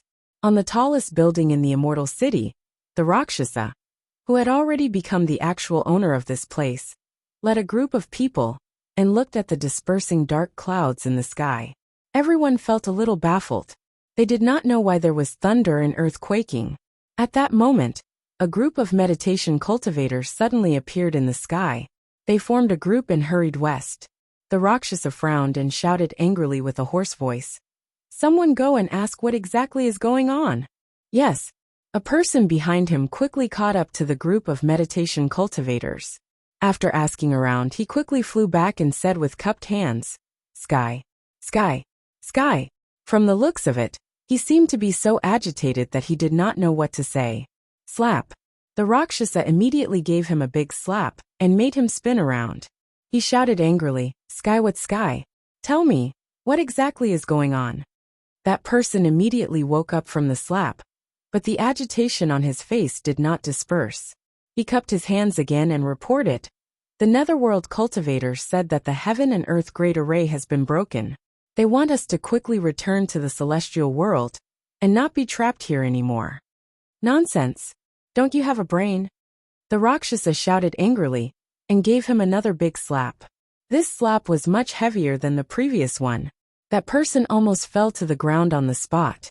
After that person stumbled, he finally could not be agitated anymore. He covered his face and said with a sobbing tone, "It's true. They really said that. When I was flying just now, I also realized that the heaven and earth great array will not extract the celestial essence in my body anymore." The group of people looked at each other.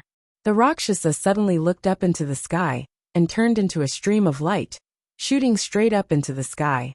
To his surprise, the heaven and earth great array was really broken. The height that he could not fly at because of the restriction of the great array before was now unimpeded. Moreover, there was no phenomenon of the celestial essence in his body being extracted again. However, after being pleasantly surprised for a while, his face instantly turned pale, and he felt a chill down his spine. The Rakshasa suddenly thought of immortal Lord Ji Wu, whom he had ambushed and injured.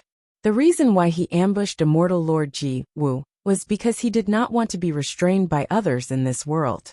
That was why he made a desperate move. Who knew that she would still escape? Now that the heaven and earth great array was broken, everyone had to return to the celestial world. Ambushing immortal Lord Ji Wu was equivalent to doing nothing. The worst thing was that Ji Wu was still not found. If the heaven and earth great array was not broken, everyone would listen to him, and there would still be a chance to find immortal Lord Ji Wu. But now that the great array was broken, who would be willing to stay in the human world to help him chase after Ji Wu? In addition, Ji Wu could now escape to a wider range, so the chance of finding her was even slimmer. He now really regretted. If he had known that the heaven and earth great array would suddenly collapse, he would definitely not have done that. Now that his master, Yi Xiao, was dead, he would not have any backing even if he returned to the celestial world. It was impossible for him to defeat Ji Wu. In a flash, a ruthless expression flashed across his face. He had already made up his mind that the most important thing now was to return to the celestial world as soon as possible and find a reliable backing at all costs. That way, he would not have to fear Ji Wu's revenge. After making up his mind, he quickly turned into a stream of light and returned upstairs. With a smile on his face, he looked around at the crowd and said in a hoarse voice, "Everyone, the heaven and earth great array is indeed broken. We can successfully return to the celestial world." Hearing that, the group of people upstairs immediately cheered. But at this moment someone suddenly asked, "Then what about immortal Lord Ji Wu?" This was like a basin of cold water splashing on everyone's head. Everyone was immediately dumbfounded. Almost everyone present had participated in the pursuit of Ji Wu. Rakshasa immediately waved his hand and laughed in a hoarse voice. "Everyone, don't panic. I already have a countermeasure. Ji Wu is not the only immortal lord in the celestial world. As long as we are united, I believe any immortal lord will be willing to accept us with such a huge force. By then, why would we need to be afraid of Ji Wu?" The person who asked the question nodded slightly. "That's right. As long as we are united, Ji Wu will not be able to do anything to us." Everyone looked at each other and nodded silently. They felt that what he said made sense. Everyone. Rakshasa waved his arm and said, "There's no time to lose. Everyone, quickly pack what you can, and inform those who need to be informed. In half a day, we will return to the celestial world together." Yes, everyone responded excitedly. On the top of the mountain, Yu Qianqiu, who had come back to his senses, looked around in a daze. Then he checked the condition of his body. He was shocked when he saw it. Inside his dantian, 8 more nascent souls appeared silently. A total of 10 nascent souls with the same appearance sat cross-legged in a circle. All 3 spiritual and 7 physical souls appeared. Isn't this the peak of the soul formation final stage? Could it be that my cultivation directly broke through to the peak of the soul formation final stage? Yu Qianqiu was dumbfounded. He carefully checked the condition of his body again. In the end, he couldn't help but let out a breath of cold air. He found that his cultivation had indeed broken through to the peak of the soul formation final stage. He was only 1 step away from becoming a celestial expert. Feeling the surging power in his body that he had never felt before, Yu Qianqiu frowned and fell into deep thought. He felt that it was a bit strange. Why didn't he use a single spirit stone to break through? Apart from absorbing the purple flames, he didn't do anything else. Could it be that the purple flames played a role? That's right. It must be the powerful power contained in the purple flames. His guess was right. The purple flames were the symbol of the matured origin energy of heaven and earth. The powerful power contained in it was not something that spirit stones could compare to. After he absorbed the purple flames, the boundless power immediately felt restricted. Thus, the purple flames changed his cultivation to suit it. In the end, it gave him a huge advantage. It was a pity that he didn't know how to use it. Otherwise, he could use the power of the purple flames to forge an immortal body and become a celestial expert. He missed an opportunity for nothing. Sometimes, gains and losses were determined by fate. He had already taken a huge advantage. If he was too greedy, he might end up empty-handed. Haha. At this moment, Yu Qianqiu was laughing wildly with excitement. This trip was too worth it. Not only did he obtain the purple flames, but he also increased his cultivation to the peak of the soul formation final stage. The hardships he suffered before were too worth it. Fortunately, he gritted his teeth and persevered without giving up. Otherwise, he would definitely regret it to death. Halfway through his wild laughter, his smile suddenly froze. He suddenly looked into the distance. He thought of a big problem. Once the heaven and earth great formation of heaven and earth was broken, wouldn't all the experts from the netherworld and immortal realms who were trapped inside be freed? Once they flooded the human world, who could stop them? Damn it. The human world is my territory. No one is allowed to mess around. If you anger me, I'll use you to test the power of the purple flames. Yu Qianqiu's face flashed with ferocity. He immediately disappeared from where he was standing. Once he returned to Obedient Island, Yu Qianqiu quietly stood beside the 1,000-mile lake. He held a shining white mirror in his hand. It was as if he was holding up a bright moon.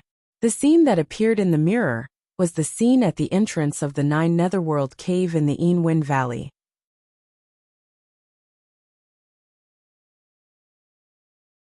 Chapter 798. Lady Mu stood quietly behind him. She could feel that her master's mental state was very good this time. He no longer had the fatigue of being tortured. His brows, in particular, seemed to be full of confidence. However, she could also see the seriousness in his eyes. It seemed that something big was about to happen. She had seen Bai Changchun use the mirror in Yu Qianqiu's hand. In fact, she wanted to see what could be seen in the mirror. But without Yu Qianqiu's permission, she didn't dare to peep.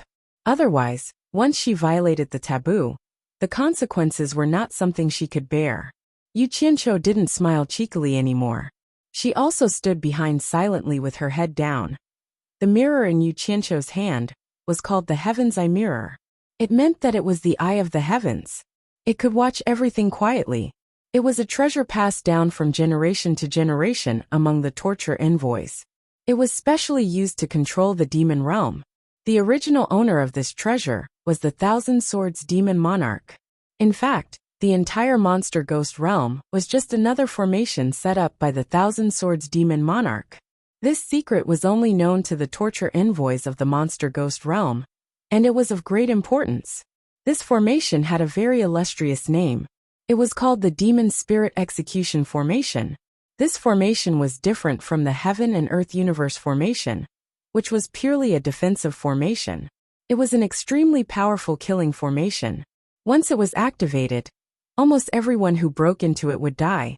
The reason why the Demon Lord of Thousand Swords chose this location to set up this killing formation was very simple. He wanted to leave a backup plan just in case he couldn't do it himself. He also didn't want the Demon Lord of the Demon Realm, the Immortal Emperor of the Immortal Realm, and the Underworld Emperor of the Underworld to recklessly break into the human world. The torture envoys of the Demon Realm were the ones who carried out the punishment on his behalf.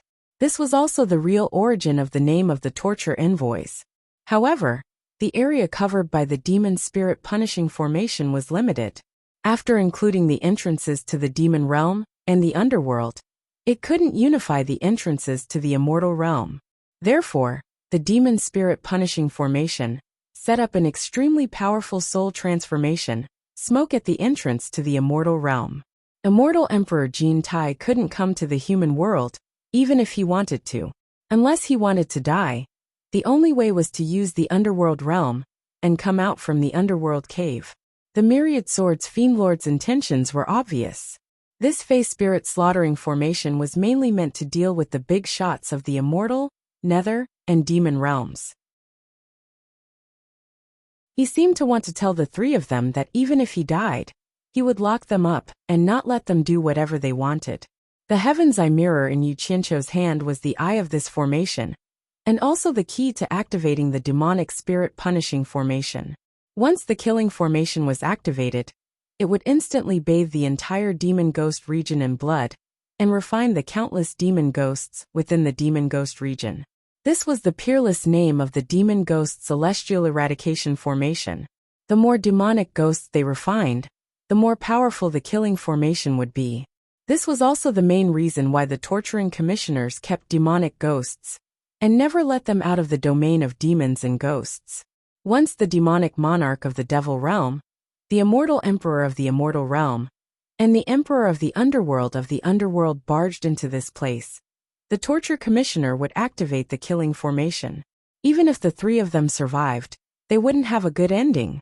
Although this formation was ferocious, it also had a flaw. It was too powerful, and if they weren't careful, they could implicate the entire human realm, turning it into a real ghost realm. Therefore, whenever there were too many demon ghosts in the domain of demons and ghosts, the torture commissioners would find an excuse to cleanse some of them. Through the Heaven's Eye mirror, Yu Qianqiu silently watched the entrance of the Jiuyu Hell Cavern. He didn't want to activate the Demonic Spirit Punishing Formation, but to see if the people from the Netherworld and Immortal Realm would go back through the Jiuyu Hell Cavern. The Immortal Ascension Plateau was sealed by the soul-dispelling smoke, so if the people from the Immortal Realm wanted to go back, they would have to go through the Netherworld Cavern. According to his calculations, there was no need for these two groups of people to stay in the human realm. The human realm's environment wasn't suitable for immortal cultivators and meditation cultivators. But if there really was someone who refused to leave, he would do anything to make up for the destruction of the Heaven and Earth Qingquan Formation. Logically speaking, they would definitely go back. But Yu Qianqiu was worried about Rakshasa and the others in the Immortal Realm. They had offended Ji Wu, so it was possible that they wouldn't dare to return to the Immortal Realm and would stay in the human realm. If that was the case, things would be troublesome. Although he had absorbed the purple fire, and his cultivation level had reached the peak of the soul formation final stage, he still didn't have the confidence to deal with so many immortal cultivators. There were only two ways to completely solve this problem. One was to find Bai Changchun and deal with them. The other was to lure them into the domain of demons and ghosts, and then activate the Demonic Spirit Punishing Formation to kill them in one fell swoop. As for which method to use, he hadn't decided yet. He didn't want to use either method. He could only hope that these people would go back obediently and not force him to make a choice. The vast domain of demons and ghosts that was shrouded in dark clouds had existed silently for countless years. At this time, there were nearly 1,000 people standing in the sky above the domain of demons and ghosts. They were all meditation cultivators who had escaped from the Eastern Holy Land. Everyone stared in bewilderment at the surging dark clouds in front of them. The auras of demons and ghosts were mixed together. They remembered that when they first came out of the netherworld, there were no such boundless dark clouds here. How did it become like this now? Could it be that something had happened?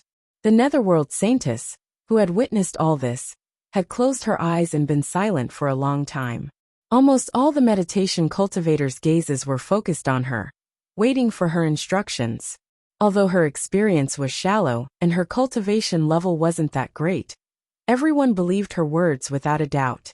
The long wait made everyone look up at the blazing sun in the sky from time to time. All of them seemed a bit uncomfortable. They weren't used to being exposed to the sun. It could even be said that they hated the sun. At this time, the netherworld saintess finally opened her eyes slowly. Her eyes were as deep as autumn water, and she quietly stared at the depths of the domain of demons and ghosts. She lightly said, "We just need to go back to our netherworld. Remember, don't get into conflict with anyone, lest we provoke someone we can't afford to provoke. Let's go." The 4 people behind her quickly turned around and conveyed her instructions. The group of meditation cultivators obeyed and instantly swarmed toward the domain of demons and ghosts. As soon as the group of meditation cultivators with such powerful cultivations entered the domain of demons and ghosts, the powerful aura they emitted immediately deterred the demonic spirits below and made them all tremble with fear. Wherever they went, the eerie and terrifying wails and howls of ghosts immediately stopped, and everything became quiet. The chilly Wind Valley's great formation was easily penetrated by them, and they saw the way back to the netherworld that they had been dreaming about. The Netherworld Cave. As the Netherworld Saintess landed on the cliff opposite the Netherworld Cave, although the others were anxious to return, they didn't dare to trespass. They all landed behind her and waited for her next instructions. They firmly believed that as long as they followed the Saintess's instructions, they would definitely be able to return to the Netherworld safely. Yuji and the others had long been alarmed, but they didn't dare to approach them. They stood far away and looked at this group of people with bewilderment and uncertainty. From the majestic death chi around them, it could be seen that they were obviously the same kind as them, but the powerful aura they emitted was not something they could compare with at all. Yuji and the others couldn't imagine where these people came from. The Netherworld Saintess's gaze fell on Yuji. Her deep and peaceful eyes stared at her for a long time. And then she waved to the people behind her and said, "You can go back first." As soon as her words came out, it immediately caused a commotion. The 4 people behind her who were protecting her were shocked. One of them immediately cupped his hands and said, "Saintess, don't you want to go back to the netherworld? You misunderstood me. You can go first, and I will come back later," the Netherworld Saintess said lightly. The 4 people were relieved and made a gesture to the nearly 1,000 people behind them to go back.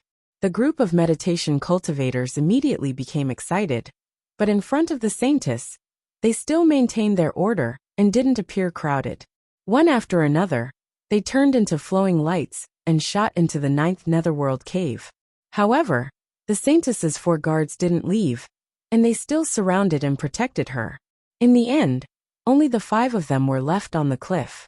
The Netherworld Saintess suddenly waved at Yuji and said, "Come here."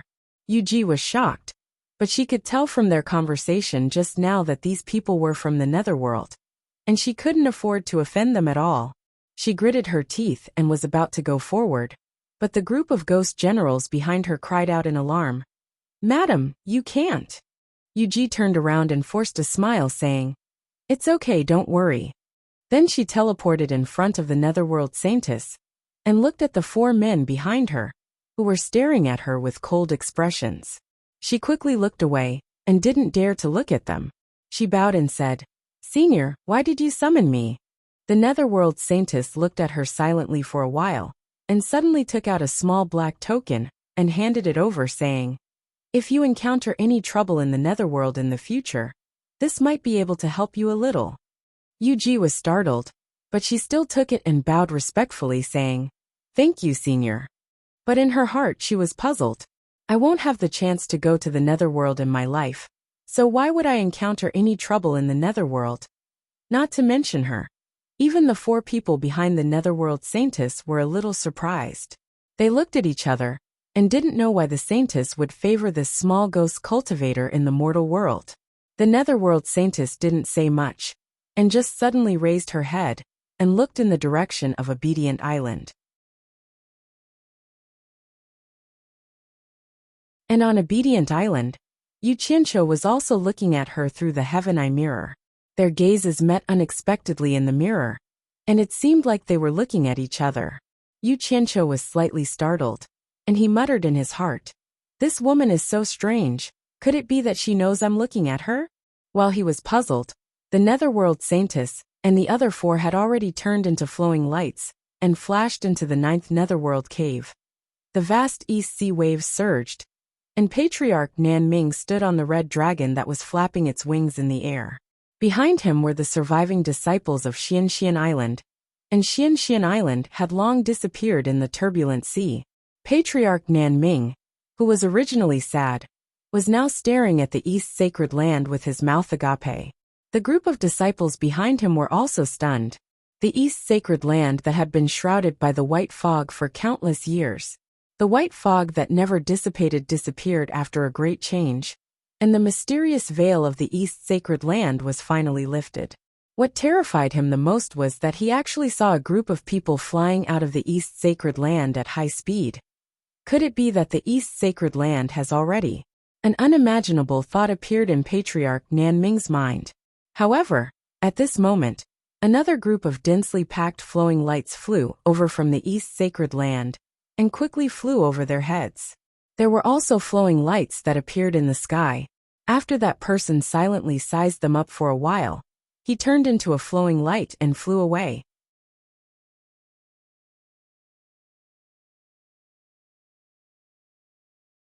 Chapter 799. To the cultivators of the mortal world, the Eastern Holy Land was called a holy land because it was forever shrouded in a mysterious veil. No one had ever hoped to easily see its true face. But today, everything was clearly presented before everyone's eyes. The people of Xianxian Island were suddenly at a loss, and felt that it was unreal. This was a matter of great importance. Forefather Nanming gritted his teeth, and decided to confirm it himself. He immediately dashed away from the red dragon's back, and flew directly to the Eastern Holy Land. As he approached, he subconsciously slowed down, but the resistance he felt in the past had completely disappeared.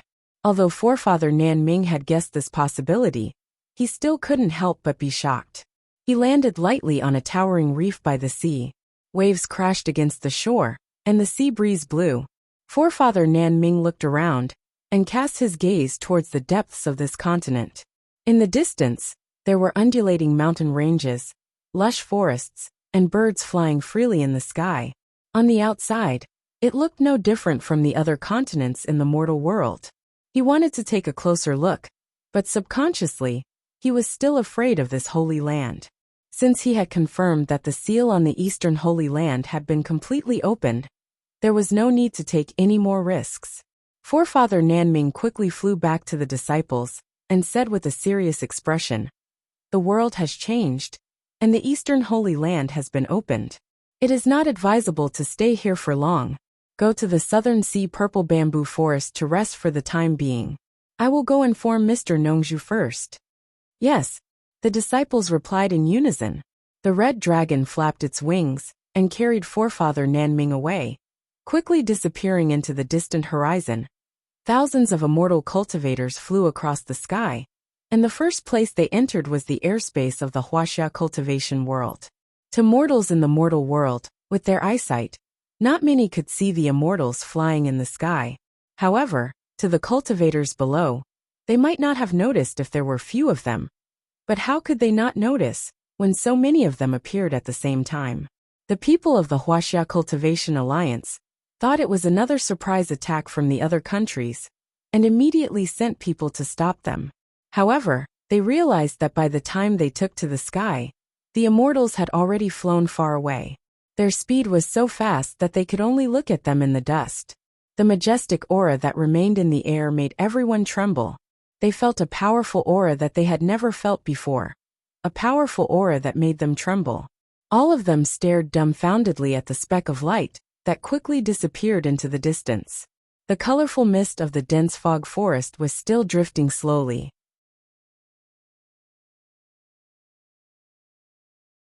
"100,000 years had passed, but it had not weakened or faded in the slightest. It was still as beautiful and enchanting as ever. But today, those wanderers who had left home 100,000 years ago had finally returned. A group of flowing lights landed on the ground and revealed themselves.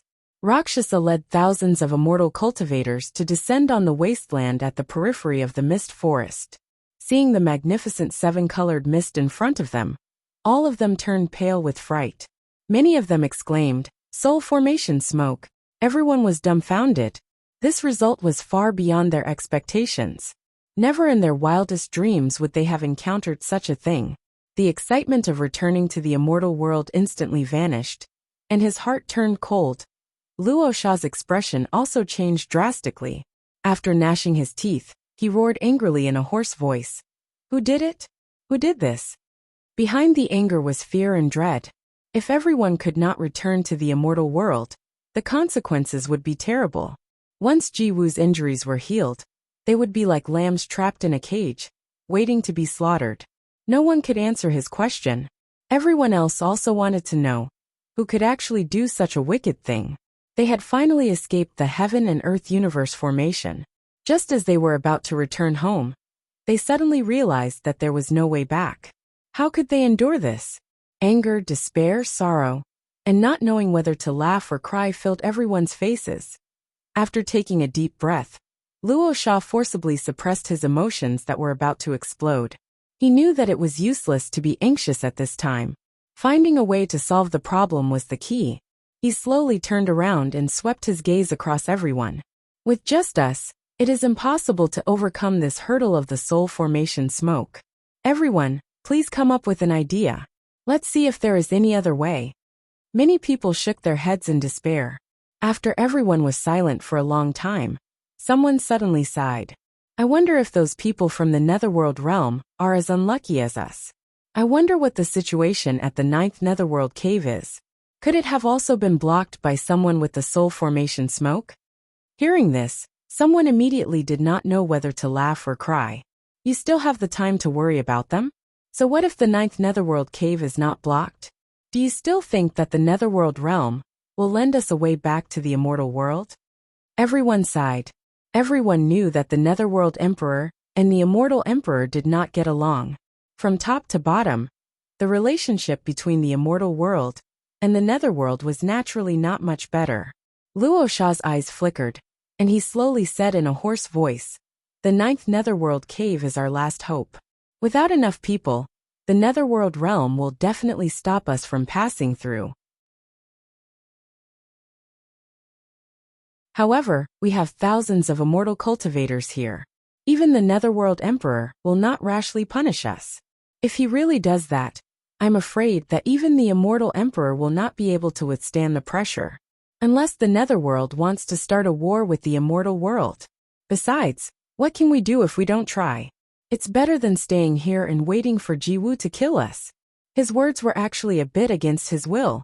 Others might not know, but he had followed Immortal Lord Night Owl for many years, and knew a lot about the upper echelons of the immortal world and the Netherworld realm.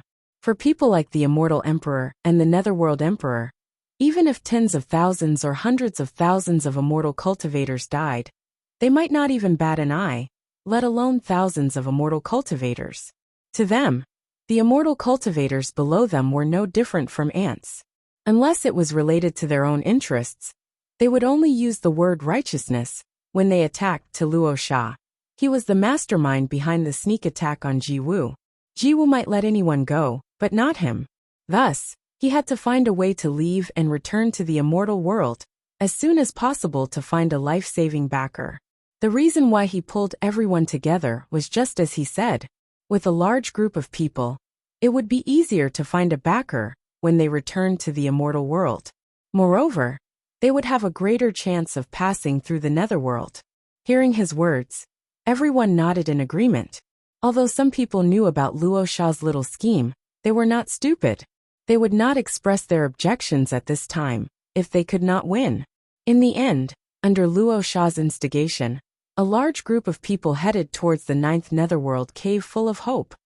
When they hurriedly rushed to the periphery of the demon domain, they were also shocked by the demon domain that was densely covered with dark clouds, just like the group of people from the underworld. This damn thing did not exist in the past at all. What happened? However, compared to the others, Luo Sha had no way out. He immediately risked his life for everyone to see. He barged into the Devil Ghost region alone to find a way out. When he came back, he told everyone that he was fine. Then, he dragged a group of people to accompany him. Yuji and the others in Chiliwin Valley did not know what was going on today. They watched helplessly as a group of people with frighteningly high cultivation broke into the 9th netherworld cave. The group of ghost cultivators could not help but be secretly shocked. It turned out that there were so many experts in the human world outside. It seemed that staying in the Devil Ghost region was not a bad thing. Not long after Luo Sha and the others entered the 9th netherworld cave, Yu Qianqiu suddenly appeared on the cliff opposite the 9th netherworld cave. Although his attire was rather different, greatly reducing his image, his expression was unprecedentedly solemn. He narrowed his eyes and stared at the entrance of the 9th netherworld cave. The group hurried over to greet him. Yu Qianqiu also felt that his attire was inappropriate from their gazes. Now that he had obtained the purple flames, he should not be wearing this to embarrass himself. He had been too busy and had forgotten about it. He turned back and looked at Yuji with a smile. He asked casually, "What did that woman give you? Are you very familiar with the people from the netherworld?" Yuji was shocked. She did not expect Yu Qianqiu to know about this. In reality, she did not think much of it. She quickly took out the small black tablet and presented it with both hands. She said fearfully, "Yuji has never seen her before. I don't know why she would give something to Yuji." Yu Qianqiu turned the small tablet over and looked at it. It seemed to be made of wood, but he had never seen this kind of wood before. It was very hard. He secretly used his hidden force to hold it, but it was not damaged at all. The pattern on the tablet was very simple. One side was a cloud pattern, and the other side was engraved with a mountain. There were 6 peaks on the mountain, and the outer 5 peaks surrounded the highest peak in the middle. There seemed to be a grand palace on the middle peak. After looking at it for a while, he could not see anything. He could not help but frown and ask, "What did she say to you?" "Nothing much. She only said that if I encounter any trouble in the netherworld in the future, this tablet might be of some help," Yuji replied honestly. In her heart, she was very worried that Yu Qianqiu would misunderstand that she had some connection with the netherworld. Yu Qianqiu's brows twitched slightly as he stared at Yuji with a flicker in his eyes. The status of the underworld's holy maiden in the underworld was not to be underestimated. Her words and actions, which were like prophets, were filled with an unfathomable mystery. Why did she give this tablet to Yuji? Why did she say that Yuji would encounter trouble in the netherworld? Could it be that she had foreseen that Yuji would go to the netherworld in the future? "Do you know who gave you this tablet?" Yu Qianqiu asked with a smile. Yuji really does not know. Yuji's words were filled with more fear. She was a little confused. Yu Qianqiu explained with a smile. "She is the saintess of the underworld, second only to the emperor of the netherworld. She has the noblest status in the netherworld, except for the emperor of the underworld. You are very lucky to be favored by her." Ah, Yuji was shocked. She looked at Yu Qianqiu with her eyes wide open and tongue-tied. Disbelief was written all over her face. She could not understand why such a noble person would take the initiative to give something to her. At the same time, she felt that Yu Qianqiu was even more mysterious. He even knew such a noble person from the netherworld. The group of ghost generals behind her were also sizing each other up in shock. Yu Qianqiu smiled and grabbed Yuji's hand. He stuffed the tablet into her hand and said with a smile, Since the saintess of the underworld gave it to you, you should take good care of it. Maybe one day, as she said, this thing will be of help to you.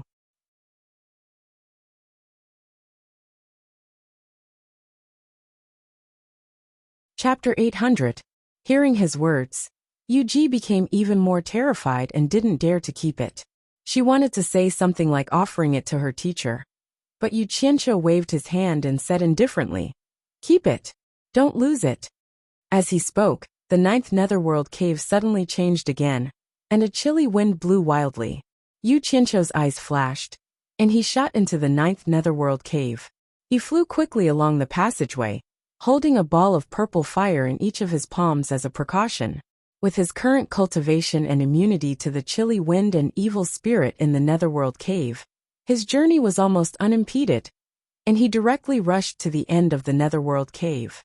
After entering the netherworld fire sea, he quickly looked around, and finally floated in front of the netherworld gate.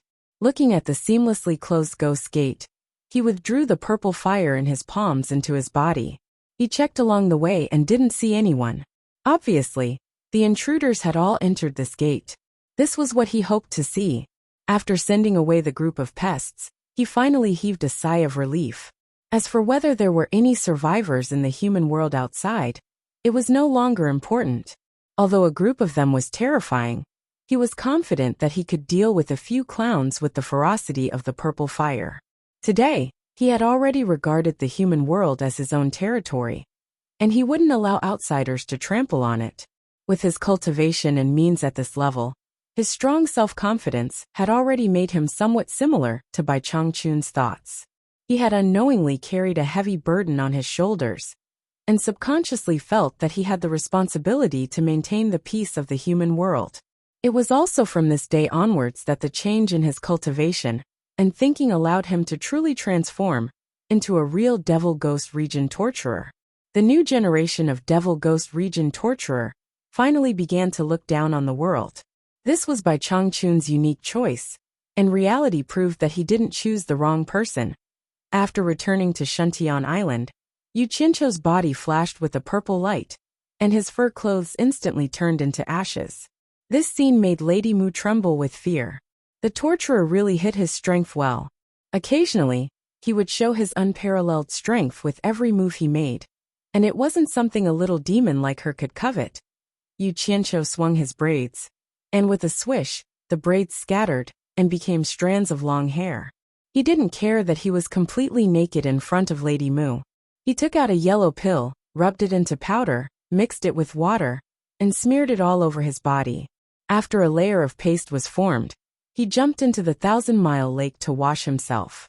When he came out of the water again, he had returned to his original self. Miss Mu hurriedly went over to help him adjust his clothes and tie up his hair.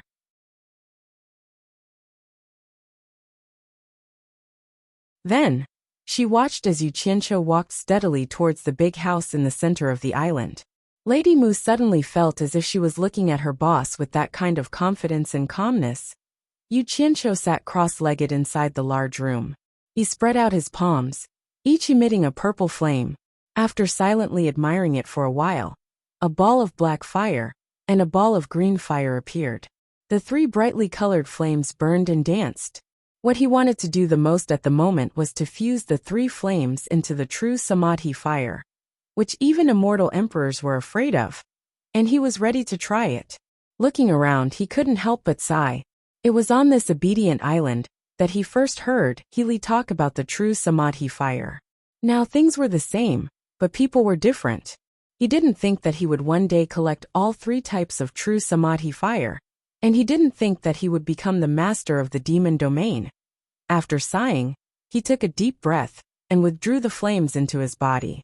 Just as he was about to close his eyes to meditate, he felt a fluctuation from the communication array outside. After waiting for a while, Lady Mu quickly walked in. Yu Qianqiu frowned and said, "What's the matter?" Lady Mu bowed and said, "It's Mr. Nongzhu from the Purple Bamboo Forest in the South Sea. He said that he has an important matter to discuss with you." Important matter? What important matter could he have? Yu Qianqiu muttered to himself and suddenly disappeared from the big house. When he appeared in the depths of the purple bamboo forest in the southern sea, he suddenly heard someone shouting in the sky. Disciples of Xian Island greet Senior Nongzhu. Yu Qianqiu raised his head and looked through the gaps in the bamboo leaves. He saw hundreds of people in the air. After that, he heard a light sound in the air. It was probably the opening of the defensive formation. The hundreds of people flew in orderly. Why did such a large group of Xian Island disciples come here? Could it be because of the matter in the Eastern Holy Land? Yu Qianqiu walked towards the blessed land of bamboo, with a stomach full of doubts. He had only taken a few steps when he heard a large group of people greeting Nongzhu. Then, he heard Ancestor Nanming yell at the top of his voice, "Find a corner and stay there. Don't damage the bamboos of the purple bamboo forest." The group of people obeyed and scattered in all directions to find a place to stay. Yu Qianqiu also walked out slowly with his hands behind his back. He immediately saw Nongzhu and Ancestor Nanming, who were whispering together in the courtyard. Both of their expressions were very solemn. Yu Qianqiu chuckled and said, "Seniors, how have you been?" The two of them tilted their heads and looked at each other in surprise. Nongzhu was still fine, but Ancestor Nanming was stunned and said, "Why are you here so quickly?" Yu Qianqiu walked over with a smile and didn't explain. The more he explained, the more troublesome it would be. He asked Nongzhu, "What's the important matter that made you look for me in such a hurry?" Nongzhu's expression turned serious and looked at Ancestor Nanming, indicating for him to speak. The latter nodded and said solemnly, "The great formation that sealed the Eastern Holy Land has completely disappeared. Xian Island has also suffered a disaster and collapsed in the sea. The experts from the Immortal Realm and Netherworld have already come out. I'm afraid the human world is going to be in chaos. Your demon region will be the first to bear the brunt. You have to plan ahead." Xian Island was destroyed? Yu Qianqiu was stunned and immediately decided to keep the secret that he was the one who broke the heaven and earth formation. Nongzhu nodded and continued, "Since the Eastern Holy Land has been completely opened, how is your master? Did he return to the demon region?" Yu Qianqiu laughed and waved his hand disapprovingly. "I already know about this. You don't have to worry. The human world will not be in chaos. Those people have already left the human world." The two of them looked at each other and Nongzhu asked, "Are you sure?" "Of course I know. My master has already returned, and his cultivation has increased tremendously. He has now gone to the netherworld." Yu Qianqiu explained ambiguously. He felt that there was no need to tell them everything about the immortal realm and netherworld. Knowing too much might not be a good thing for them. It was better to let them continue living in their own world. "Your master is fine?" Nongzhu asked in surprise. Yu Qianqiu shrugged and said, "What can happen to him? Don't you have confidence in him?" That's good, that's good." Nongzhu heaved a sigh of relief and praised, "Old Bai is indeed Old Bai. He can actually enter the netherworld. Amazing. No wonder he is the #1 expert in the human world." Grandmaster Nanming also shook his head with admiration. Yu Qianqiu smiled and said nothing. What made them sigh was that Bai Changchun's world was getting further and further away from them. If he told them the truth, it would probably scare them. Looking around, he was slightly stunned and said, "Where are they? Why don't I see any of them?" He was naturally referring to Furong and the other women. "Zi has brought them to the sea." Nongzhu snorted and looked at him coldly. She did not hesitate to fall out with him. She sneered and said, "Do you think my purple bamboo forest is your backyard? I'm warning you, if you dare to bring other women here, I will kill them all." "Aya, I just remembered that I have something urgent to do. Seniors, farewell." "Stop," Nongzhu shouted angrily. However, Yu Qianqiu disappeared in an instant, leaving behind Nongzhu and old ancestor Nanming with horrified expressions. They did not see how Yu Qianqiu had left. The war in Huaxia finally ended. With the end of the Li dynasty, the actual control of the whole Huaxia was in Shi Wenguang's hands. The end of the war allowed the people to see the light of hope again. The incense burning in the mountain god temple to pray for peace was flourishing again. Yu Qianqiu stood under a big tree on the platform halfway up the mountain and looked at the mountain god temple with smoke rising from it. Gu Qingyin and Hong Qi, who had finished reporting the recent situation, looked at him in awe. Now, the news that Yu Qianqiu was the torture master of the demon ghost region had already spread throughout the cultivation world, especially in the Battle of Lingfang Valley, where he killed 4 experts in the late divine transformation realm. His prestige was pushed to the peak. It was like he was the #1 expert in the world, especially in the cultivation world of Huaxia.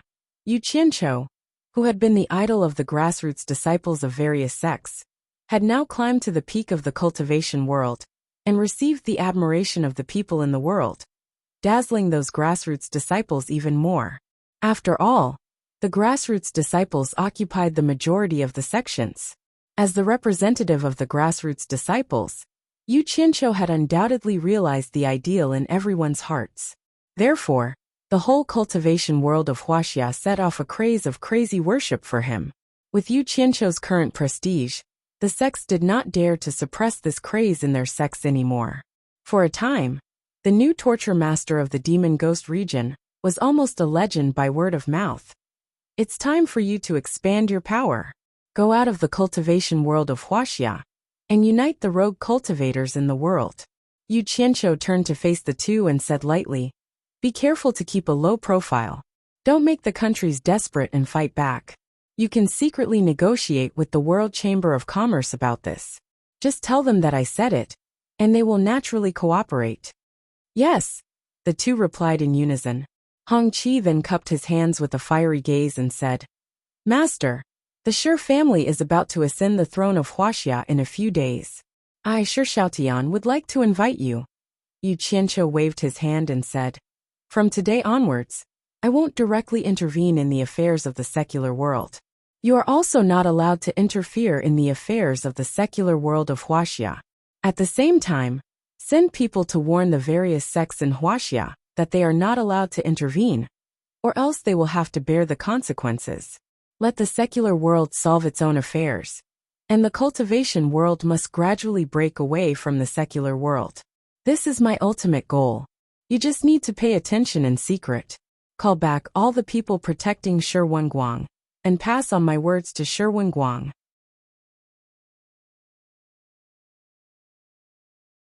Let him properly govern this suffering country, and let the people of the world recuperate and live a good life." You're tuning in to the Journey of the Soul YouTube channel. Don't forget to subscribe and join us on this journey to catch the most captivating stories.